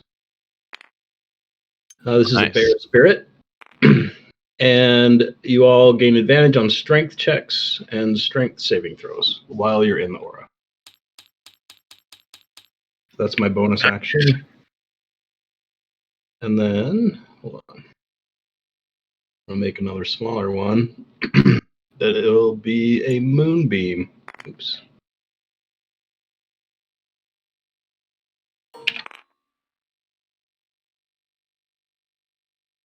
Get the radius on moonbeam, but I think it's like 15 feet. Let me check. Yeah, it's a 5-foot radius, so it'll end up being just like a 15 feet across sort of thing. Okay, yep, 5-foot radius. And I will put it on these guys. Hopefully I can get all of them. So let's see, center square right here, you'd be able to hit these 4. Those 4. Okay. And if it hits creatures, you have to worry about actually, the spirit. Before I do that, I'm going to step away from That's true. from these guys. So if he wants to take an opportunity attack, he can. He's on Good swing. Conte. Before the moonbeam. Ooh, that's a good hit. That's a 22 to hit. Yeah, he got me. He is going to catch you for 5 piercing damage as it catches you with his spear. Yeah. I would suggest putting it here, maybe. The moonbeam? Want to hurt you guys? But not if it's close enough to hit us. Yep, and then you can move it as well. They just need to not start their turns in it. So yeah, I think that's fine. Yeah, the problem with the previous locations, it would hit Ashley's spirit, which is true. Oh, and hurt her spirit. Yeah, well, in this way, we can kind of force a bottleneck, and you can get him with it again. I mean, is your spirit Mike like mine? Like, I don't think it even has hit points. He has hit No, it points. does. And he's a summon. It's 5 plus. Got it. He's got 20 hit points. And I'm right when it's any creature will take damage from moonbeam, right? Correct. Mm-hmm. When it enters the spell areas for the first time. So does that count when I cast it on them? When they start their turns, they'll take it. Yeah. Or if a creature were to enter it on their turn, they'd take it. Got it. Oh, okay. I thought the green one wasn't us. So yeah, that's fine. So they don't take damage yet, right? Correct. At the start of their turn, they will. Okay. So then I just move back, and that's my turn. Oh, wait, because of the blizzard imposes concentration checks at the end of each of your turns. Give me a DC 10 concentration check. Or I think it's... Let me see. I think that's what it was. That's nasty. Didn't realize that. Yeah, I had to roll one as well, but I passed for my caustic brew. You are also blessed, which counts. On, right? So yeah, 11. You're fine. All right. After Hooker unleashes his spirit totem and a beam of moonlight, it is Mez, followed by Durant. Mez will draw an elven greatsword from seemingly nowhere, cast a hex upon this knoll, strength, and attack.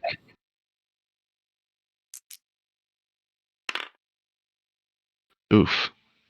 That is a 14 to hit. 14 is barely a miss. Ah, curses. Well, that is me, and I will move to go back to back with Rulanan, so that he does not get surrounded. That's me.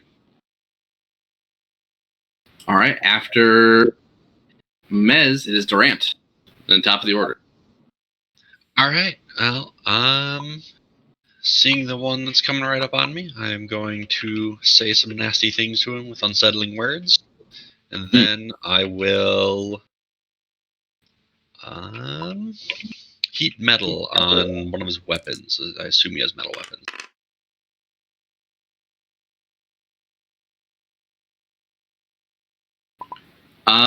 Yeah. I don't think...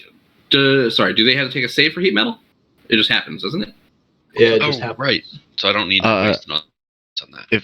If it's something that can be dropped, I believe they get a save. But if it's something firing, All right, so it's his weapon. Okay, then I will. Oh, there is pull a this save. one Yeah. real quick. But I also use the unsettling words in that case, so he will receive a -2 to whatever save he did. Okay. I think it's a Constitution saving throw. Should be say -2. Yeah, 16. After the -2.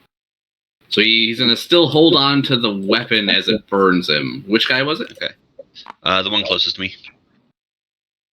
All right. How much damage? And Nick, give me a concentration for that hex if you haven't already. Oh, I 20. got it. 8 fire damage. All right. And I will. I guess I'll back up a bit too. I'll go back here.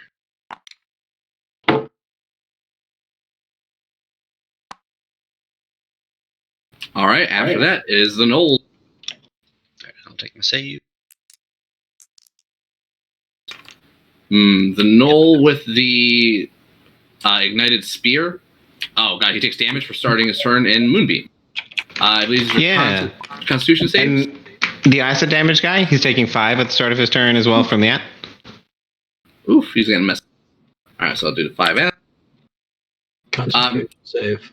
Constitution save. Yeah, so give me some damage, Mayhem. I think they take damage even on a success.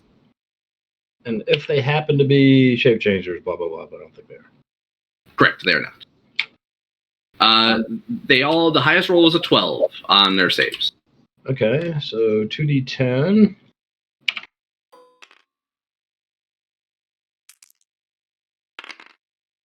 Oh my god. 4 radiant damage. That's ridiculous. Hey, it's something. Ugh. Spells are just so swingy because there's no plus in most of them. Yep. All right. The Knoll who has his spear heated is going to throw the spear on the ground, drop it, and then he's going to turn around and he's going to try to bite Mez.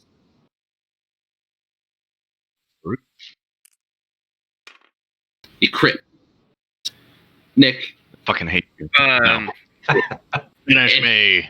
8 piercing damage. Okay, that's not terrible. It's only Oh, never exactly mind. from health. I was gonna channel divinity, but it's not that much. Your tip point, your temp hit points are gone. Oh, derp. Thank you. Oh, do we have temps? Yeah, you have 8. Yeah. And advantage on strength checks and saves, I think. The Big circle. the one that's covered in acid is going to rush the group and swat the acid. Is it just an action to remove the acid nurse? Yeah, that's right. All right, he will spend his action to remove the acid as he runs forward, howling. He seems to be heedless of his own danger. They seem very desperate. The one that just bit will provoke an opportunity attack from Rulanan as it steps here. Get him. 17. Hit. All right. Swing with my warhammer and hit him for 7 damage. Okay. He's looking real bad. He's limping along, but he's still alive. The 3 surrounding you, Rulanan, will attack you. We'll have. Can I use a smite on him? Yeah, that's fine.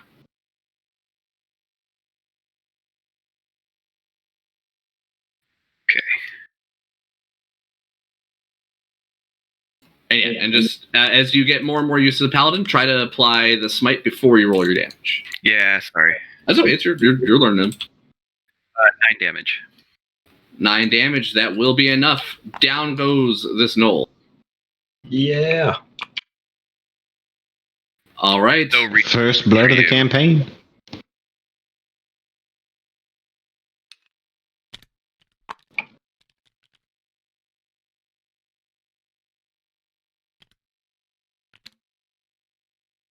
All right. After that guy moves there, these gnolls will do a shuffle. We'll put one more attack into Mez and two into Rulinap. One into Mez. Spear. That is a 19 to hit. 5 piercing damage. Sorry, that was 5? 5 piercing, yep. And then 2 gnolls into Rulinap. 1 miss, 1 natural 19 for 5 piercing damage. Okay. Just got 10, 20, 30. This guy will go for Mez. Ashley's thing can make an opportunity Oh, it gets a If it- 15. if it's capable, which I... It only has ranged attacks, right? Yeah. Oh. Never mind. 15 hit Mez. No, that is a near miss. All right. This one, 10, 20. We'll go here and attack Rulinan. Miss. Use the rest of his movement and move by. This one's going to go here. Attack Rulinan. It teetered from a crit to 4 as a miss. Ooh, This one go there. This one, it's going to do the same.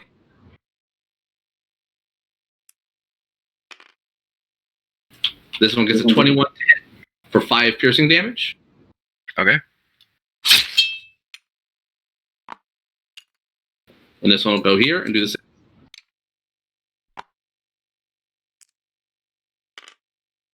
Uh, 16 to hit. That is my AC. All right, you get caught one more time for 5 more piercing damage. That will be all the gnolls. Make sure, if you're concentrating on anything, Brian, you take a DC 10 concentration check every time you've been hit. Oh, how many times was that? It was 2 or 3 times. I think it was 2. If you're- it was 3. It was 3. Yeah, because it's 5 health each time. So for every instance of 5, essentially you're missing is a save.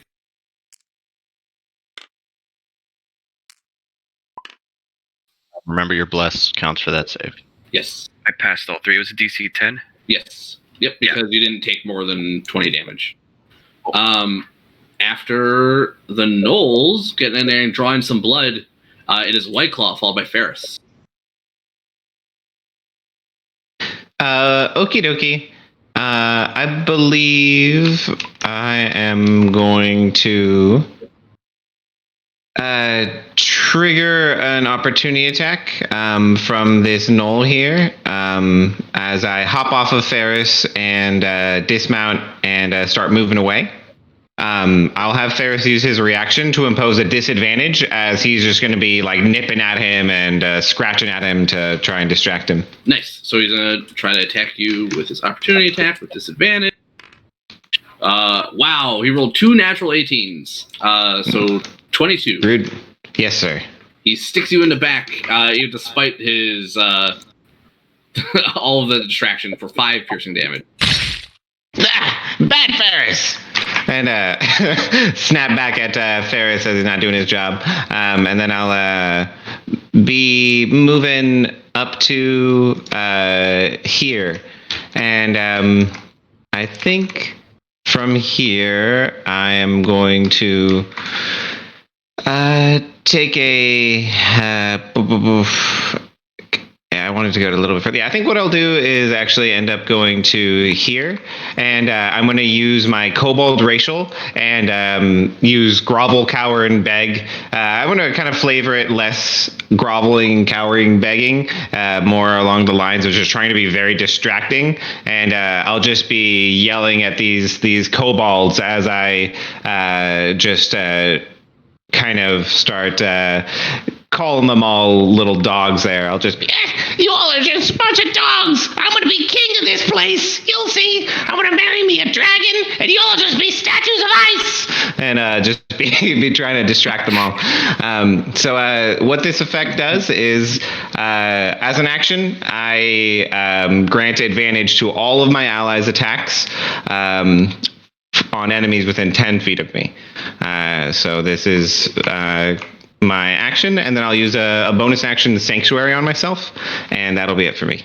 Ooh, very nice. All right, after a bunch of stuff from White Claw, it'll be Ferris, followed by Rulina.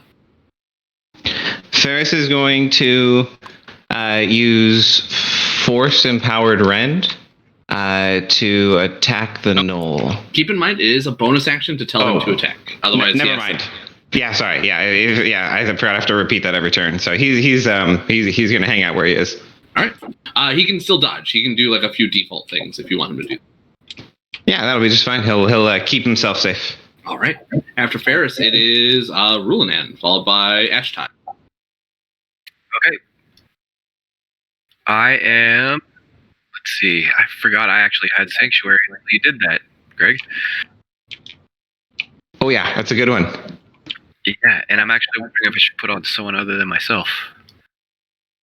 Yeah, or at the end of your turn, as well is a good option if you wanted to attack. Yeah, okay. Okay.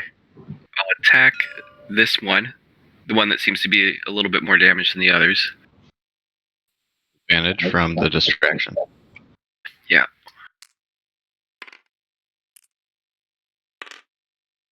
Ooh. Okay, 21.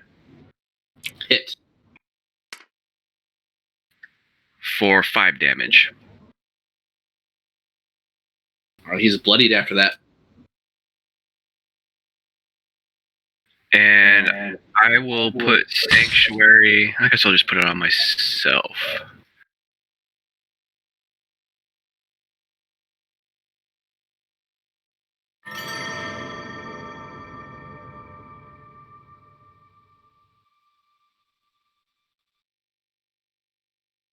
All right.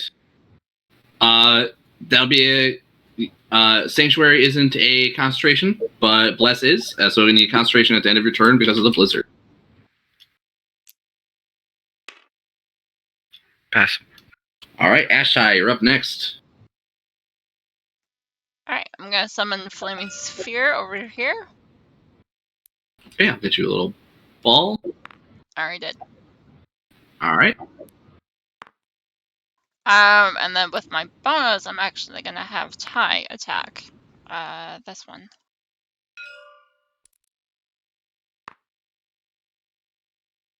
With flames. You would have advantage on the ones who are within 10 feet of me. And that would cancel out the disadvantage from the blizzard. So I think technically be a regular attack. So we'll do this one in front of Mez.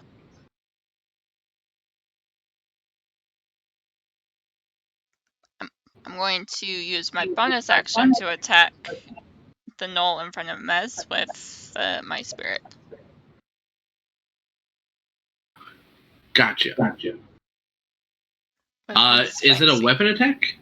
It's a ranged weapon. Okay.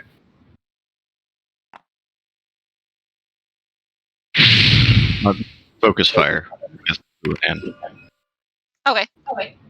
Yeah, whoever's the most injured.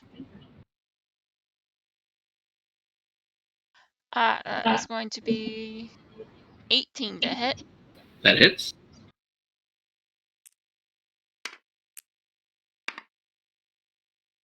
Alright, he's gonna take 7 fire damage. All right, he's badly burned, but he's still hanging on. Again, they're desperate. They're going to fight to the death, you believe. And I guess concentration check for Flamester? Correct.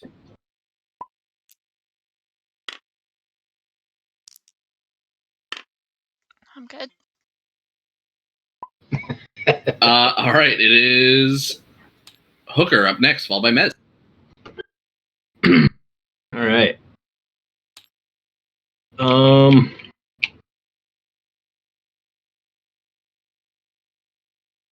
use my action to move the moonbeam. What?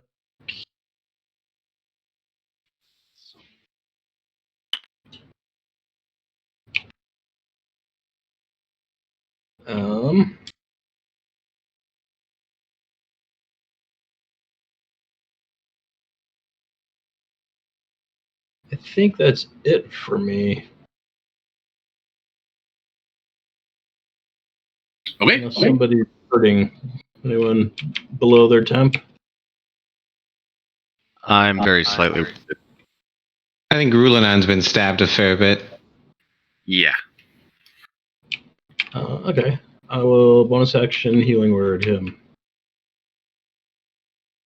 All right. And which spirit totem did you drop?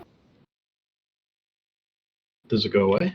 No, I'm asking which one. You choose one of 3 spirit totems when you cast it. It was bear. Bear? Okay. It's the one that gives the 10 hit points. Because there's also the unicorn, so I'll just make sure. Yeah, there's another one too. But Yeah, the hawk is not bad. So Hooker Stonerod's more of a bear? Oh, yeah. I'm dwarf. Look at that dwarf model. That's it.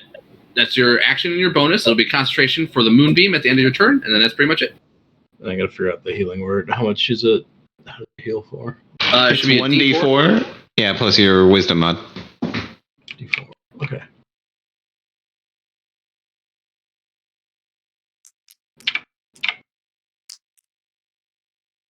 Okay, so 7 healing. All right. Rulinan, you heal for 7. Sweet. Thank you. Con check, right? Yep, concentration save. Don't suck. No, I suck. You have Bless as well if you need the d4? Oh, yeah, the bless. Sweet. Oops. Well, the bless was only 1, so it wasn't enough. No. All right. So that Moonbeam, no! moonbeam goes, but the spirit totem stays. Okay. Yeah, I say just grab that ring and bring it over to your side of the table so you have it. And then it'll be Mez up next, followed by Duran. All right. Well, I will move my hex to the badly wounded knoll there, and swing at him. Advantage and elven accuracy, and bless. That was garbage. Garbage. I quit. I missed. Almost as much garbage. No! as mine. Which guy? Did you hex him? Sure did. Oh, Was well, I'll roll my concentration save. Was it the badly wounded guy? Sure was. I rolled a 1, a 3, and a 4 on my 3 dice, and a Oh my 4 gosh. up for a total of Oh. 14. God, you roll with advantage and the Bless was the highest roll? That is disgusting, Nick. Get out of this team. You're not getting gold from this quest anymore. You're not wrong. I was rolling really God. well until it came to combat. So, all right, concentration. It's all right. If you guys leave me for dead, I will understand. There's a good roll. My concentrations have been amazing. That's 19. Nice. All right. Important one. After Mez, it'll be Durant. All right. I will move on up here. And I will again tell mean things to this knoll, and I'll do it telepathically so no one else hears me. And then I will use dissonant whispers and tell him more mean things, try to make him run away. Wisdom save. He'll take a minus. Oh, -1. He got a natural 1, so All right. he is afraid. So he runs directly away from me. So he takes 3d6 and this will provoke opportunity attacks.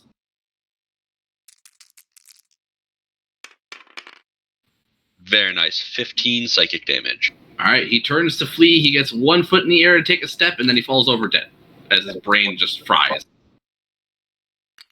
Nice.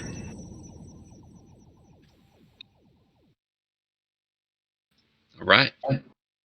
All right, after Durant, Scary words. psychically, I love Dissonant Whispers. It's like the main spell I spam on my sorcerer. Yeah, it's a good one.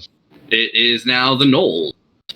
Knoll Swarm, go! They take damage for starting next to the flame sphere. I think it's ending next to the flame sphere. Oh, that's true. Sadly. Mez, you will be granted an opportunity attack as this one moves over here. Ooh. Do I still have advantage? I think Yes. so. Until the end of my next turn. I hate this fucking game. I did roll a 13, but the other 2 dice are both 1. My God. So that's a total of 21 with the plus and everything. Get him. Oh my god. For 7 damage. And remind me what weapon you're swinging with? Great sword. Sorry, what was your hit? The to hit was 21. Yes, and damage 7. 7 damage. All right. And the sword is like as big as I am. He is bloodied after that. So they shuffle around a little bit. Mez, they would provoke an opportunity attack from you again, but you don't have any actions or reactions. And that's where they end up. All right, so let's do some attacks. Let's put one into Ashtai, the lady who seems to be bringing the fire. Spear. That's an 18 to hit. Yeah. You take 5 piercing damage. We'll do 2 attacks into White Claw. 2 into Sanctuary Mez. first. Ooh, okay. And then potentially 3 into Rulanan. So first we'll do the White Claw Sanctuaries. What's the DC? I think I'm at let's see, 13 right now. Okay, they both fail. So they'll have to direct their attacks into Mez. So Mez, 4 attacks coming into you. Hooray! The ones from Nurse. You're welcome. 16. AC 16. That's 1 miss, 1 hit for 5 damage. Concentration. Other 2 is a 16 and a crit. I would like poor Dick. Is a fail. 6. Oh my god. So 16 is 5 damage. Yep, and then another 10. I'm unconscious. I'm gonna use. Wait. Thank you. On that crit, I'm gonna channel divinity and call out to my, to Tyr, and it redirects it back to who is attacking. Does it redirect it, or does it just also damage? He takes the damage. Hold on. So immediately after attacker 30 feet, reaction to force attacker to make a wisdom save. So if he fails it, he takes radiant damage equal to the damage he dealt. Okay, he got a 10. So he'll still do the damage, but he'll also take damage back. Redirects it? That's not what you read off to me. You said he takes the damage he deals. Damage equal to the damage he deals. Yeah, equal to the damage he deals. You're right. So he takes... Still the best of that. Yeah, he takes 10 radiant damage, and Mez is brought low. All right, we have 3 attacks into Rulanan. Coming at you with Sanctuary. You have Sanctuary, Rulanan? I do. You thought I was doing something really cool and saving you. Well, I mean, it's You hit a guy in the face with light. That's good. He crit himself, essentially. DC on your save, Rulanan? Sorry, what? What's the DC on your spell? 13. Okay, we have 2 fails and 1 pass. The 1 pass is going to try to attack the downed Mez. And then the 2... Oh, sorry. It's got 2 fail and 1 pass. Okay.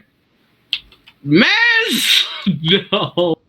Alright, Mez. 2 gnolls are going to attack you while 1 attack Rulanan. So Rulanan first. Natural 4 into Mez. First attack. Miss with a 10 on the first attack. Second attack is a natural crit. So so 2 that save. Appreciate your blatant cheating to keep me alive. Seriously. Oh my god. Well, it wasn't cheating. It was just. I know. I couldn't. I just can't believe it. That I'm. Oh no! It was 2. They rolled 2 natural 4s to hit on that at first advantage attack. It is Man, that's all the Knolls. It's now White Claw, followed by Ferris. So White Claw will note that allies do not contribute to pack tactics while they are incapacitated, and will grumble about how useless Mez is. No, but jokingly, jokes aside, I will use the let's see, Goodberry probably to help get you up. I think that's probably my best bet. Real quick, before that happens, something I forgot about, Rampage. When the Knolls reduce a creature to 0 hit points, they can immediately make a bonus bite attack as a bonus action. So right on. One's going to try to bite Rulin for being the person, this is the one who crit Mez. And is going to try to wisdom save. Okay, he got an 11, so that'll fail. He'll try to direct it into White Claw. See if he passes this save. He fails. As part of this bonus action, he can move half his speed. He's going to go over here. He's going to try to attack Ashtai. Okay, 22. He's just like, nope, can't bite that person. Nope, can't bite that person. All right, I'm going to bite her. Goes over there, bites you for 4 damage. Concentration check. Oh, bites the flame sphere right out of her. Well, that was the first attack enemy. I forgot to do the save. Oh, okay. Does White Claw get a opportunity on that? White Claw does get an opportunity attack if he has a melee weapon. Yeah, I do have a melee weapon, but oof. I do not want to break my sanctuary, so I'm not going to attack. All right. How much damage from that guy? 4. 4. Yeah. So when they down somebody, they can move half their speed and make a bite attack. It's all part of a bonus action. It's party time. Okay, so is it my turn now? Is he done? Yes. Sorry.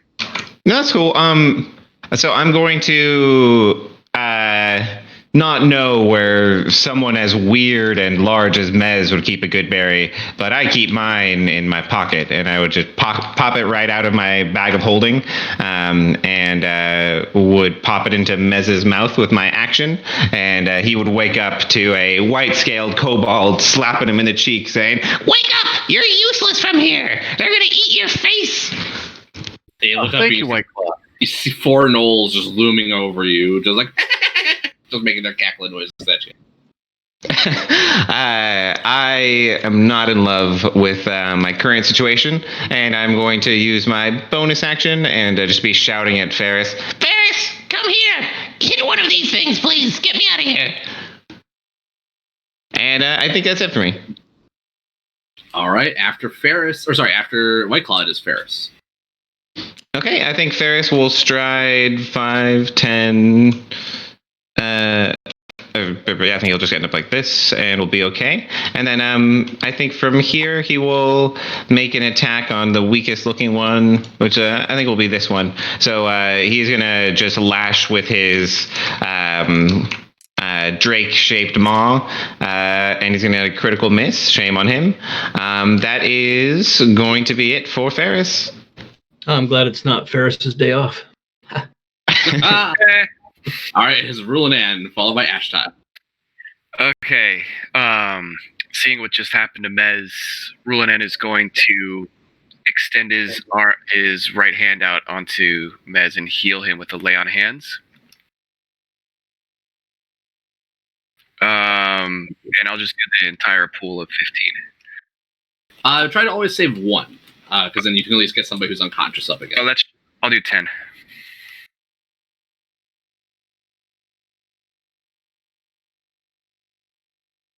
All right, so Mez, you heal 10 hit points. Feeling a little bit more stable. Rulanan, that was your action. You still have your bonus if you have anything you want to do with it.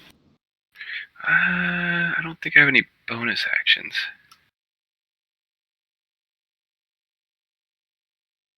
Nope. All right, it'll be Ashtai. All right. Well, I am surrounded by 3 Knolls, it looks like.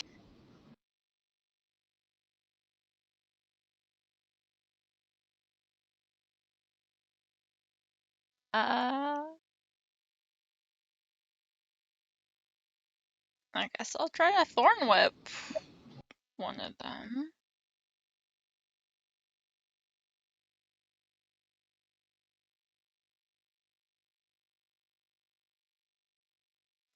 Shillelagh's a bonus? Yeah, I think so.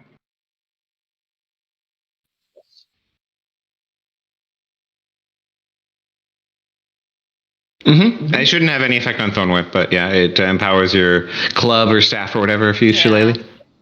I would Thorn Whip and shoot with your Wildfire Spirit. That's what I was thinking, because he's the bonus action, so. Alright, Yeah, I'm the gonna... Wildfire shoots it. Sorry, go. No. So I'm just gonna do a Vine Whip into the one in my face.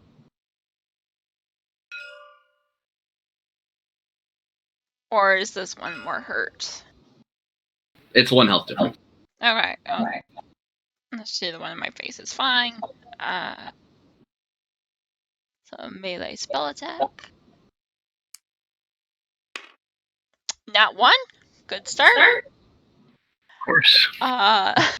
Roll for your spirit. Who are you, me? And then I will roll my spirit for his little range.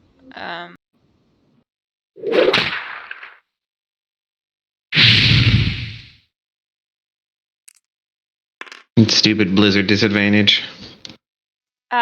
His attack is going to be a... And remember, disadvantage because of the sword.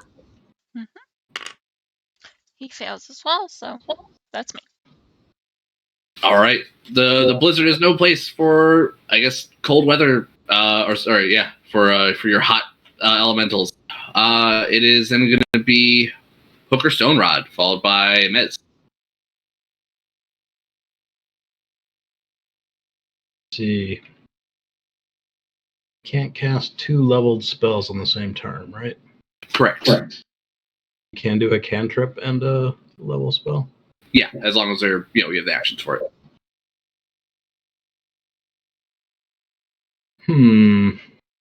Well.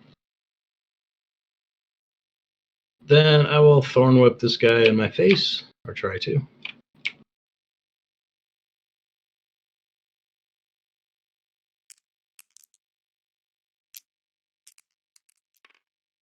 And probably missed. Let's see. 13 to hit. 13 is a miss. Okay, so yeah, that happened, and then I will Healing Word Mez. Is what, a D4, right? You heal for 5.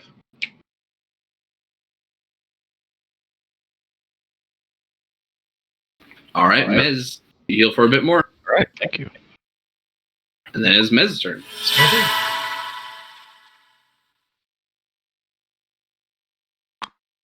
All right, stand up and say, "Look here, you filthy animals!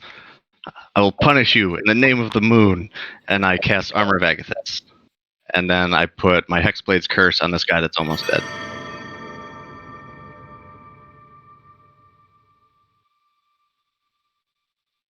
All right.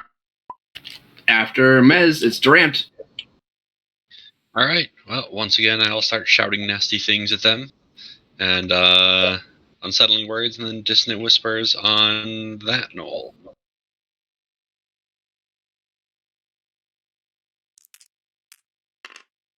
It's a natural 1 again.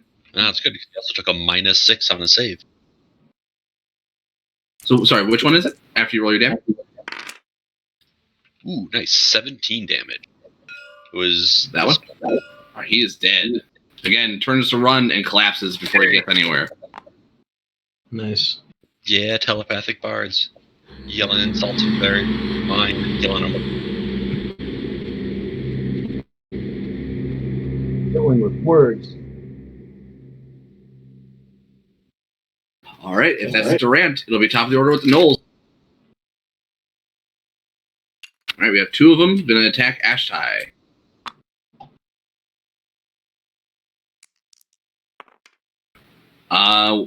At 14 to hit? Yep. So that's 5 damage and a 21 to hit for 5 damage again. All right, we're going to have one attempt to attack White Claw. Sanctuary. He fails. He will attack Mez instead. Bring it on.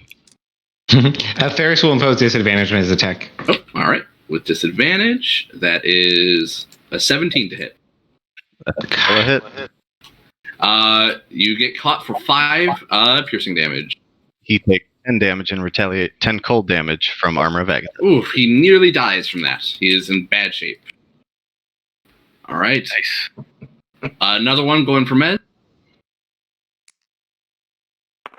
It's a miss. This one, Rulinan, you still have Sanctuary. We'll do 3 saves into your Sanctuary.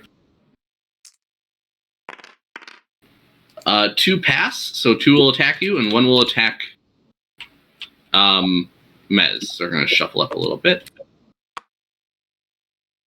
All right, so 1 into Mez. 17 to hit for another 5. Yep, and that one takes 10 damage. Okay, that'll be the first time this one is taking damage. And that is the Armor of Agatha, sadly. The 2 into Rulinan. Both miss. A natural 3 and a natural 7. That'll be all the Knolls. It is White Claw followed by Ferris. Okie dokie. Would I need to disengage in order to safely mount Ferris and not get hit by these guys? Yes. Okay.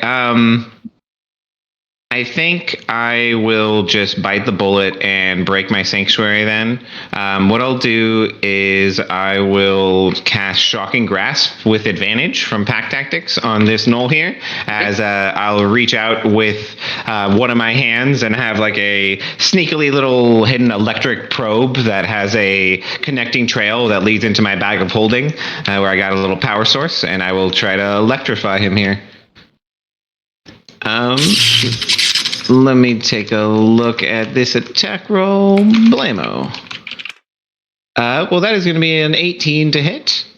And he can lose his reaction and take 7 lightning damage. All right, he's looking bad. Another hit like that'll finish him.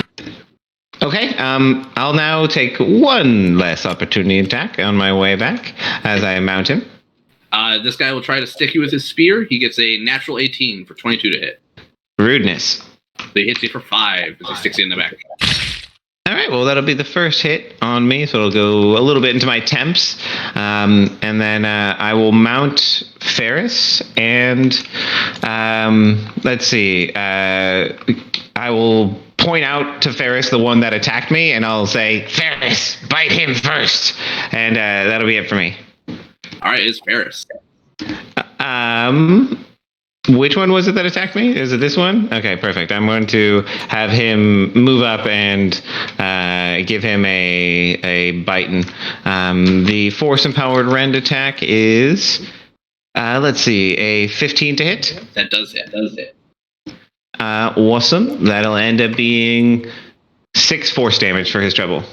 All right. That Gnoll howls in pain. As he gets chomped on by Ferris. It is then Rulinan, followed by Ashtai. Okay. I'm going to bring up my Warhammer and smash into the one that's directly in front of me and crack his skull. Get him. Oh, wait. I'm blessed. Yeah.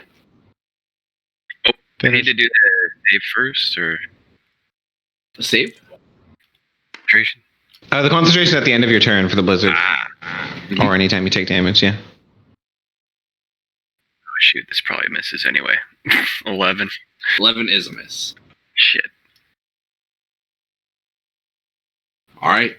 Rulinan takes a swing. The Gnoll is able to deflect it. It's concentration check at the end of your turn. Your sanctuary is gone. All right. Concentration passed. It is now Ashtai, followed by Hooker. Alright, I'm just gonna do Thorn Whip again, or try to.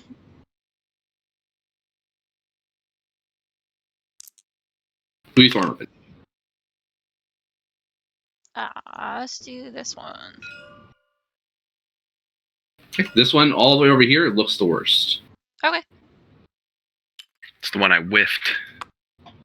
Yeah, we'll do him. That's fine. With disadvantage because the blizzard is still in that 16. Thorn Whip is a melee attack. Correct. It's a 30-foot ranged melee attack. Okay. Yeah, it's a bonkers. It's a weird spell. Hence the whip. All right. Well, it's a net 18 Oh, what? on the thorn whip. No, I'm asking you what was your to hit, Ashley? Net 18. Okay, there you go. You cut out. So that's a hit. So it should be a D6 damage. Mm-hmm. Damage is going to be 4 piercing. All right, that'll be enough. You whip that gnoll to death. And when Nice. so some of his life essence seeps out of him into me. And I heal. Very nice. And now I'm almost back to full. With my bonus, I will have my spirit attack with his ranged weapon. Okay, can he move as your bonus action, or how does he move? Yes, he gets a whole turn, actually. Okay, yeah, so yeah, he can move, he can fly. So then let's have him come over here to get a better angle and shoot this wounded guy. Sure. Your guy works pretty much exactly the same as Nurse's guy. Seems to. Comes after us. We use bonus actions on our turn to get us do stuff. Otherwise, it just chills. Yeah, he'll dodge on his action if I don't tell him to do stuff.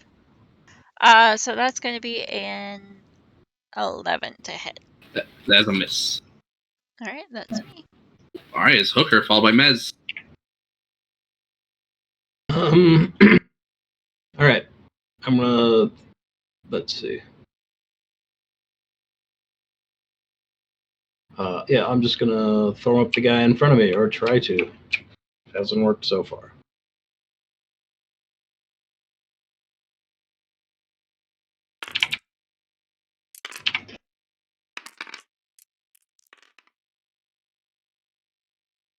That crit. As a crit? Yeah. Nice. So Get 'em. 1d6, so 2d6. Is that right? So was it Shillelagh or Thornwood? Thornwood. 2d6, yeah. 1d6.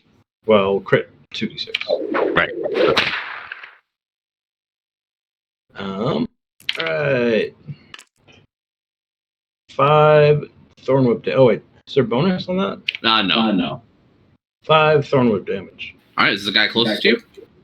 Yeah, guy closest to me. All right, he is barely alive. Poop. How's everybody's health looking? I'm fine.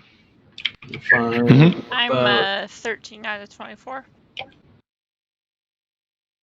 Not too bad. Not too bad. How about our paladin? Good. We're good. All right. 28. That's my turn. All right, after Hooker, it's Mez, followed by Durant. This one over here.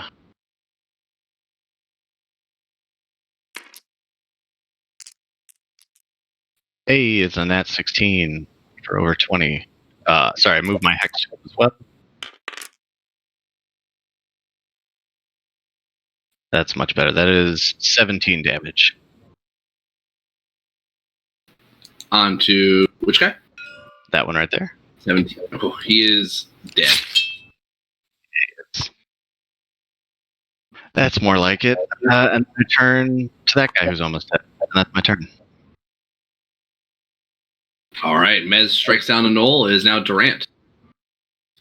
All right. See, we are trying to get in our way. I will just vicious mockery this guy. Again, yelling more insults. All right, he gets a 3. He failed. All right. Let's see how little damage he takes. He takes 1 damage. Still alive. But he has disadvantage on his next attack. All right, got him mocked. It's a bit garbage today. All right, is the Knolls. He's going to make his 1 disadvantage attack into Ashtot, with seeing that she's bloodied. With disadvantage. Gets a 13 to hit. No. All right, that's a miss. He is looking real bad. This other one is going to attack Ashtai as well. With a natural 3, that's a miss. And we got... Oof. We'll do 2 into Mez and 1 into Rulanan. Ferris will impose disadvantage on one of the ones into Mez. Okay. 1 into Mez with disadvantage is a miss. The normal one is a 15. Ooh, a near miss. All right, and then 1 into Rulanan. 16. Hits. 5 piercing damage. It'll be concentration. And then that'll be the Knolls. It'll then be White Claw up next. Does that mean Bless is gone? Gosh darn it. No more bless. No, sorry. All right, White Claw, it is you. Okay. I think White Claw will use Shocking Grasp. I will do so with Pack Tactics on this one here, and go ahead and attempt to electrocute him as I grab him by the ankle. That is going to be a 23 to hit, so I should be electrocuting him there for 7 damage. Ooh, wait, which one was it? That would be the 21 damage one right here. Oh, he is super dead. He is fried. All right, awesome. As I get that one down, I will use my bonus action, and I'll be speaking in Draconic. And I'll be like, Ferris, keep at the one that attacked me. That one dies next. And Ferris will go ahead and do a Force-Empowered Rend on this one here. And it's going to be a 15 to hit. Hit. Perfect. That'll be 8 force damage for him. And I think we're done. All right, he is bloodied after that. It is then Rulanan, followed by Ashtai. Okay. So I see this Gnoll seems to be more injured than the others, so I'm going to bring up my Warhammer and attempt to smash him in the face.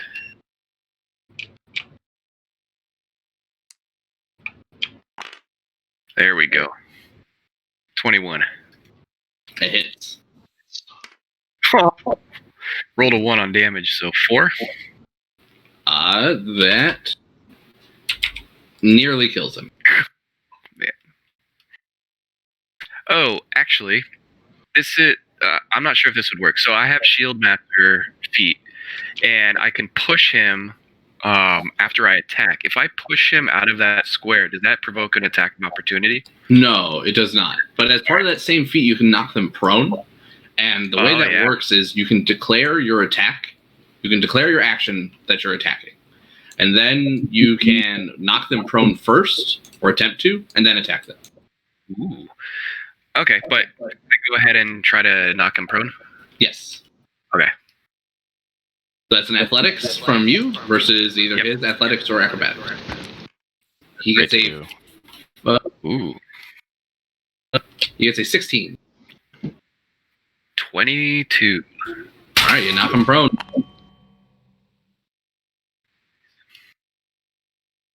Nice. Yeah, that's a good way to give yourself advantage on your attack if you do it beforehand. Yeah, I didn't think of it. Yeah. Mm-hmm.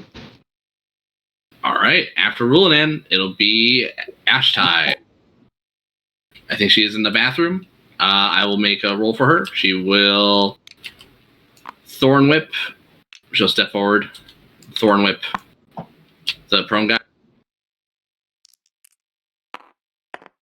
Hits. And kills him. Wraps it around his neck and then snaps it. Combo. She will then tell her spirit to shoot. Let me see which one's looking the worst. It'll be this guy.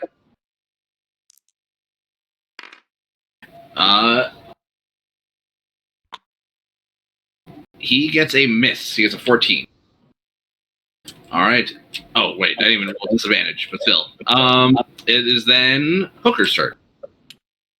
Yeah. Step over here and Thorn Whip this guy back here. try to. One more bless.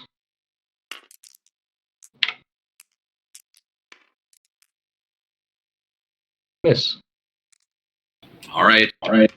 But I will healing word Ashtai. All right. I just put it in chat so when she comes back, she can see it. Okay. Awesome. And then after Hooker, it is Mez, followed by Drant. Move my hex to the knoll in front of me there and swing him.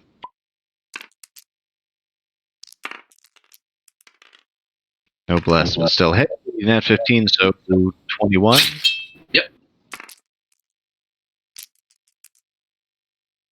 15 damage. He is dead.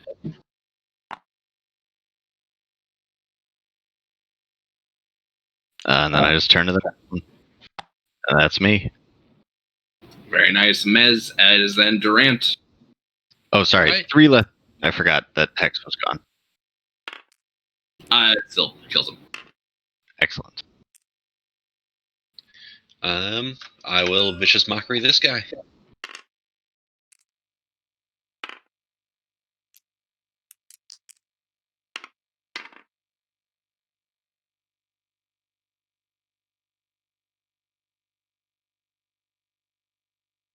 All right, he gets a 2.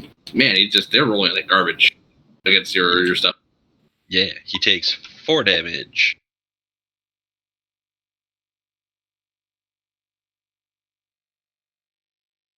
All right, he takes 4 psychic damage and he is mocked. After Durant, it is the Knolls, so he will make his attack with disadvantage. He will go for Ashtai.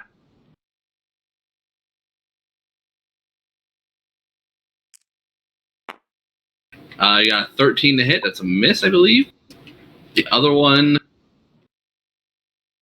go for Rulanan. Is an 18 into Rulanan for 5 piercing damage. Does that, All right. does 18? Yeah. What? 18 hit you, Brent? Oh yeah. Yeah, so 15 you get hit for 5 piercing damage. Yep. And it is then White Claw, followed by Ferris.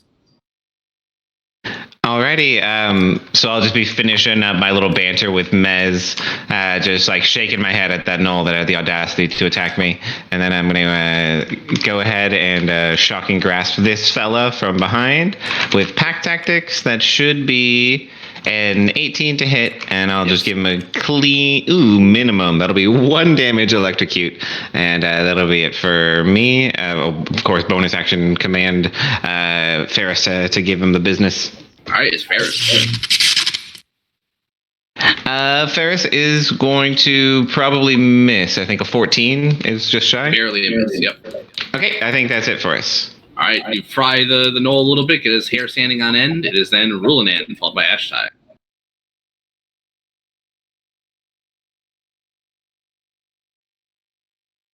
Get him, Brian. Sorry, I was typing. Okay. Well, I just got the one in front of me.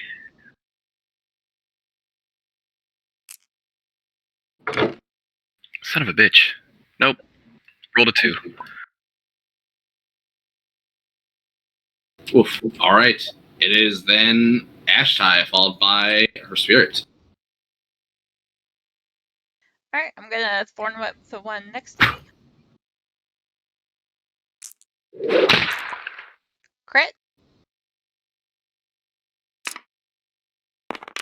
Very I nice. should call it Thorn Crit.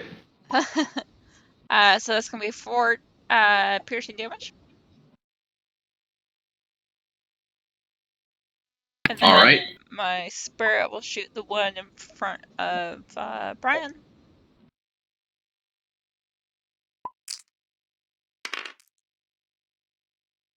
It's going to be a natural 14 for his hit, so it's going to be 19 total to hit. That hits. So he's going to take 6 fire damage.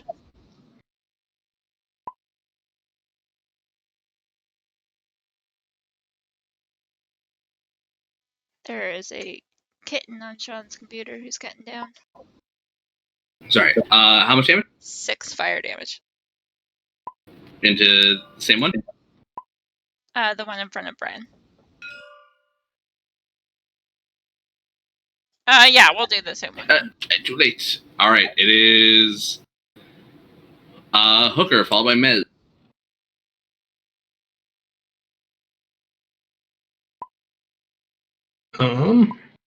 Okay.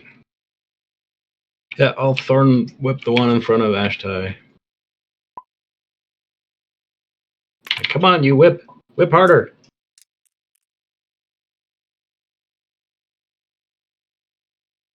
Duh. 18 hit. 18 does hit. Okay.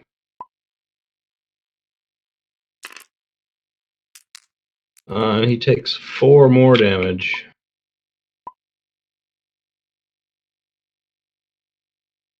How much more? 4? 4. All right, he is barely alive. Well, I will also pull him a step closer to myself.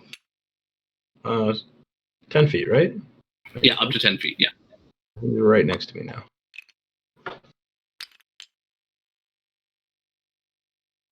All right. Pulling him away from Ashtai. It is then Mez, followed by Drant. I will swing at that there. No. Yeah. Oh, 11. As a That's miss. All right, it's Drant. All right. Yeah, this one's really injured. I will make fun of him. Mock Vicious him to mockery. death.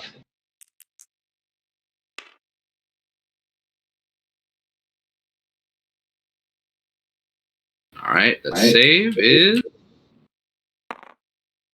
14. That is my DC. All right, so he passes. Yes. All right. That's me. The first pass. All right, it is then the Knoll. The one by Hooker is going to move over here. He's going to attack Hooker. I'm going to try to stick you with his spear. He gets a natural 19. He hits you for 5 damage. Did he provoke an opportunity attack? He got whipped over there. I pulled him. Oh, sorry, I missed that. It's all good. And then this one is going to attack. Let's keep attacking Roland. I'll my pet will reaction to disadvantage that. All right, with disadvantage, that makes it a 17 to hit. Yeah, and I just learned I've been doing my AC wrong this whole time, so that misses. All right. I thought you were surprisingly easy to hit, but I was like, you know what he's doing. I'm very stupid, and when I set this up, I was looking at chain shirt instead of chain mail. Yeah, it's all right. Well, at least now you know you're even tougher. Because, yeah, there were a lot of hits that were like 16s that hit you. Yeah, my AC is 19, damn it. Yeah, that's a big difference. All right, after, I believe that's both the Knolls, it's White Claw followed by Ferris. The fight is almost wrapped up, as only 2 Knolls remain. Okay, I think I'll give him the shocking grasp with pack tactics.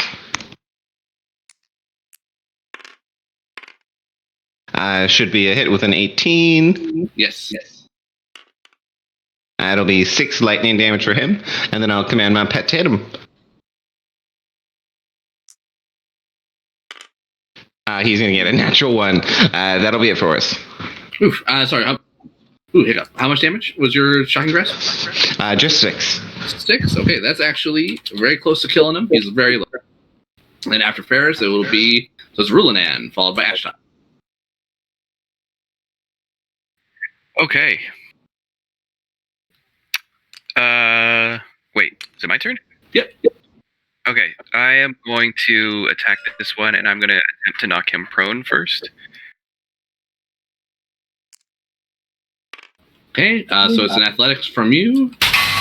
That is a 15. They got 10, so he's knocked prone. Ma'am, does your bear thing, is that for strength checks and strength saves, did you say? Yes. Oh, nice. So you'd be doing athletic checks like this with advantage, Brian. Oh, sweet. That's That's right. I mean, I know you won, but yeah, just something to keep in mind. Okay, 19 to hit. Ooh, max damage. 11 damage. Oh, you just splatter his head in a spray of red over the snow. Yeah, strength checks and strength saving throws while you're in the aura. Righteous. All right, it's then Ashtai. I have Tiamat helping me. Pick her up. Removing the cat off my keyboard. Alright, since there's one guy left, I'll go Thorn Whip.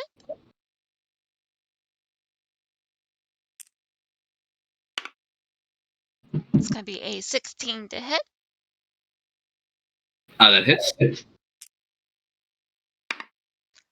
4 piercing damage.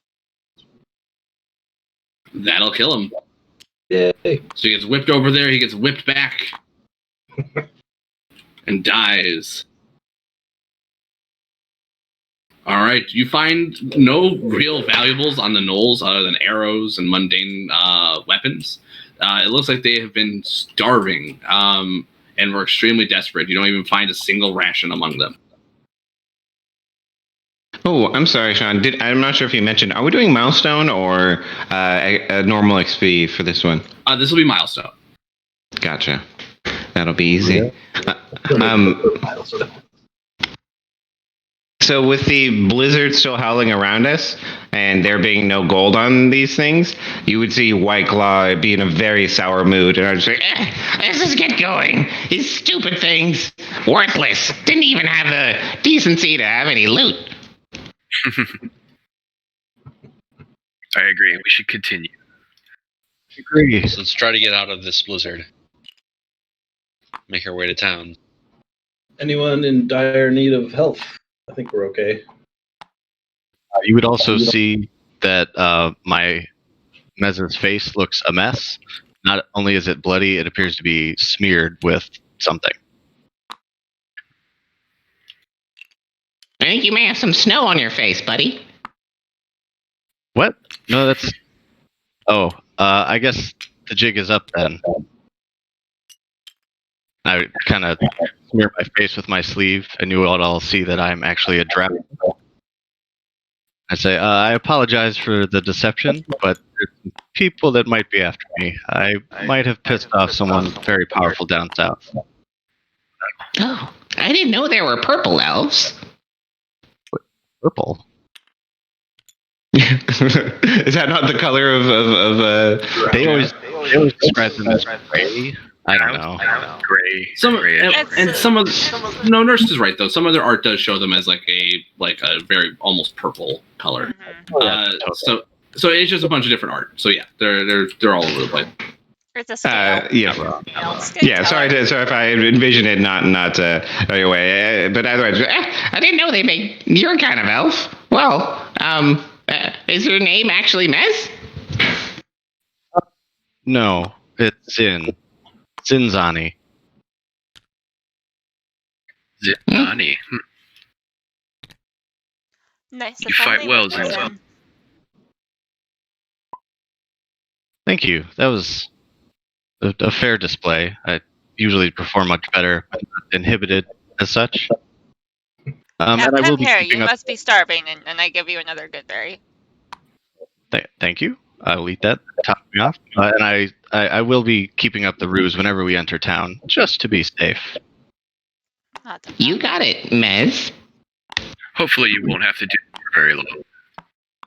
So, But I really White Claw, you used one of your good berries, right? I will give you one more. I still have 3 more. And I had a thank you. couple left over, so I gave Mez one of those, and I have one left over from when I fed the kobolds.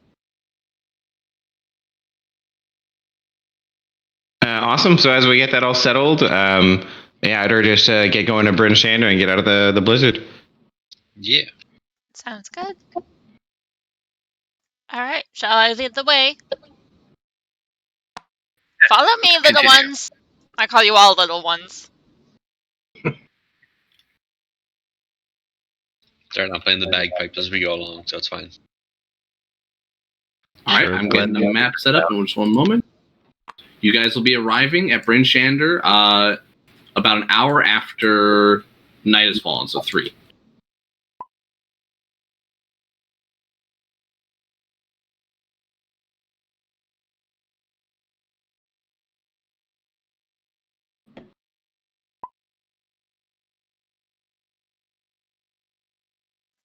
After an hour since battle, my spirit would disappear. All right. Did you say the gates were closed at this town as we approached?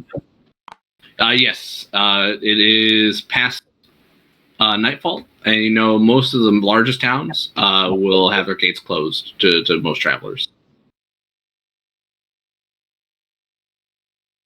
All right. We just approach the gate and hope there's someone there to let us in. Yep. Bonjour. Hello, is there anyone up there? Okay, I believe you guys will be approaching from either the north gate or the southwest gate. I think it's the southwest one on the map, if I remember. Yeah, that's what it looked like. All right. Give me one moment. See who greets you at the gate.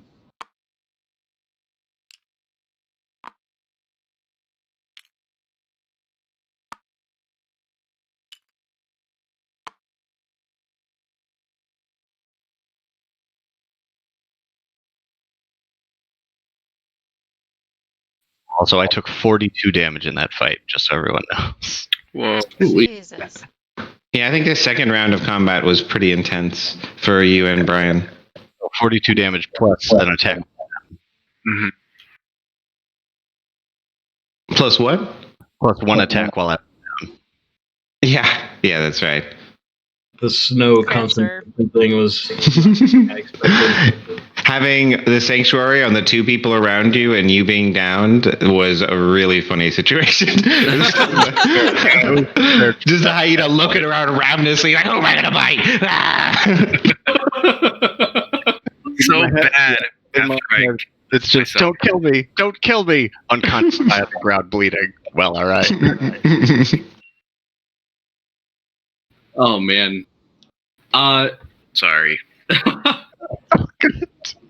So you know that Bryn Shander is a lot more friendly than Targos, and the guards would greet you and tell you to halt. They say, "Sorry, travelers. It's been just an hour since we closed the gate, but rules are rules. What is your business here in Bryn Shander?" We're coming through town. We need a place to stay after traveling from Targos. Not just that. We travel for the good of all the 10 towns. There is a murderer afoot, and we have been enlisted to stop them. They have already struck in Bryn Shander just a few days ago, have they not? Ah, yes. You know of that? Oh, word gets around here fast in the 10 towns, even with all this snow. One of you guys give me a persuasion check. If anyone else is trained in persuasion, you can give the other person advantage. I am not trained. I'm trained. Yeah, I could do it or help. Well, I can't roll less than a 10, so I should probably just roll it. If I take advantage, I can just... Bard stuff. Yeah, Bard I'll give stuff. advantage. 24. All right. He says, well, if you're here to do good, then come on in. But, he says, actually, if you're looking to do good, there'll be some dwarves walking around town looking for help. Maybe you can find them. Will do, sir. All right. We'll look them up. Thank you, sir. Yep. Look around. Now you stay warm, Gary. He goes, yes, ma'am. All right. With that, I'm actually probably need to call it for the night. Okay, we are 5 minutes before end time, so this is actually fine. We will pick up here as you guys enter Bryn Shander, well on your way to Dugan's Hole, where you hope to confront a suspected murderer. Dun, dun, dun. Ooh. Plus, Alright. every town has a quest, and it seems like there is another quest here in Bryn Shander. Bring them all on. Help them all out. Yeah. Nice. Good start. Oop. Yeah. Where'd you go? I don't know. I like went to my settings and it just went to the other channel apparently. Anyways, yeah. Anyway, thank you for DMing, Sean. It was a fun that was first fun. session. Yeah.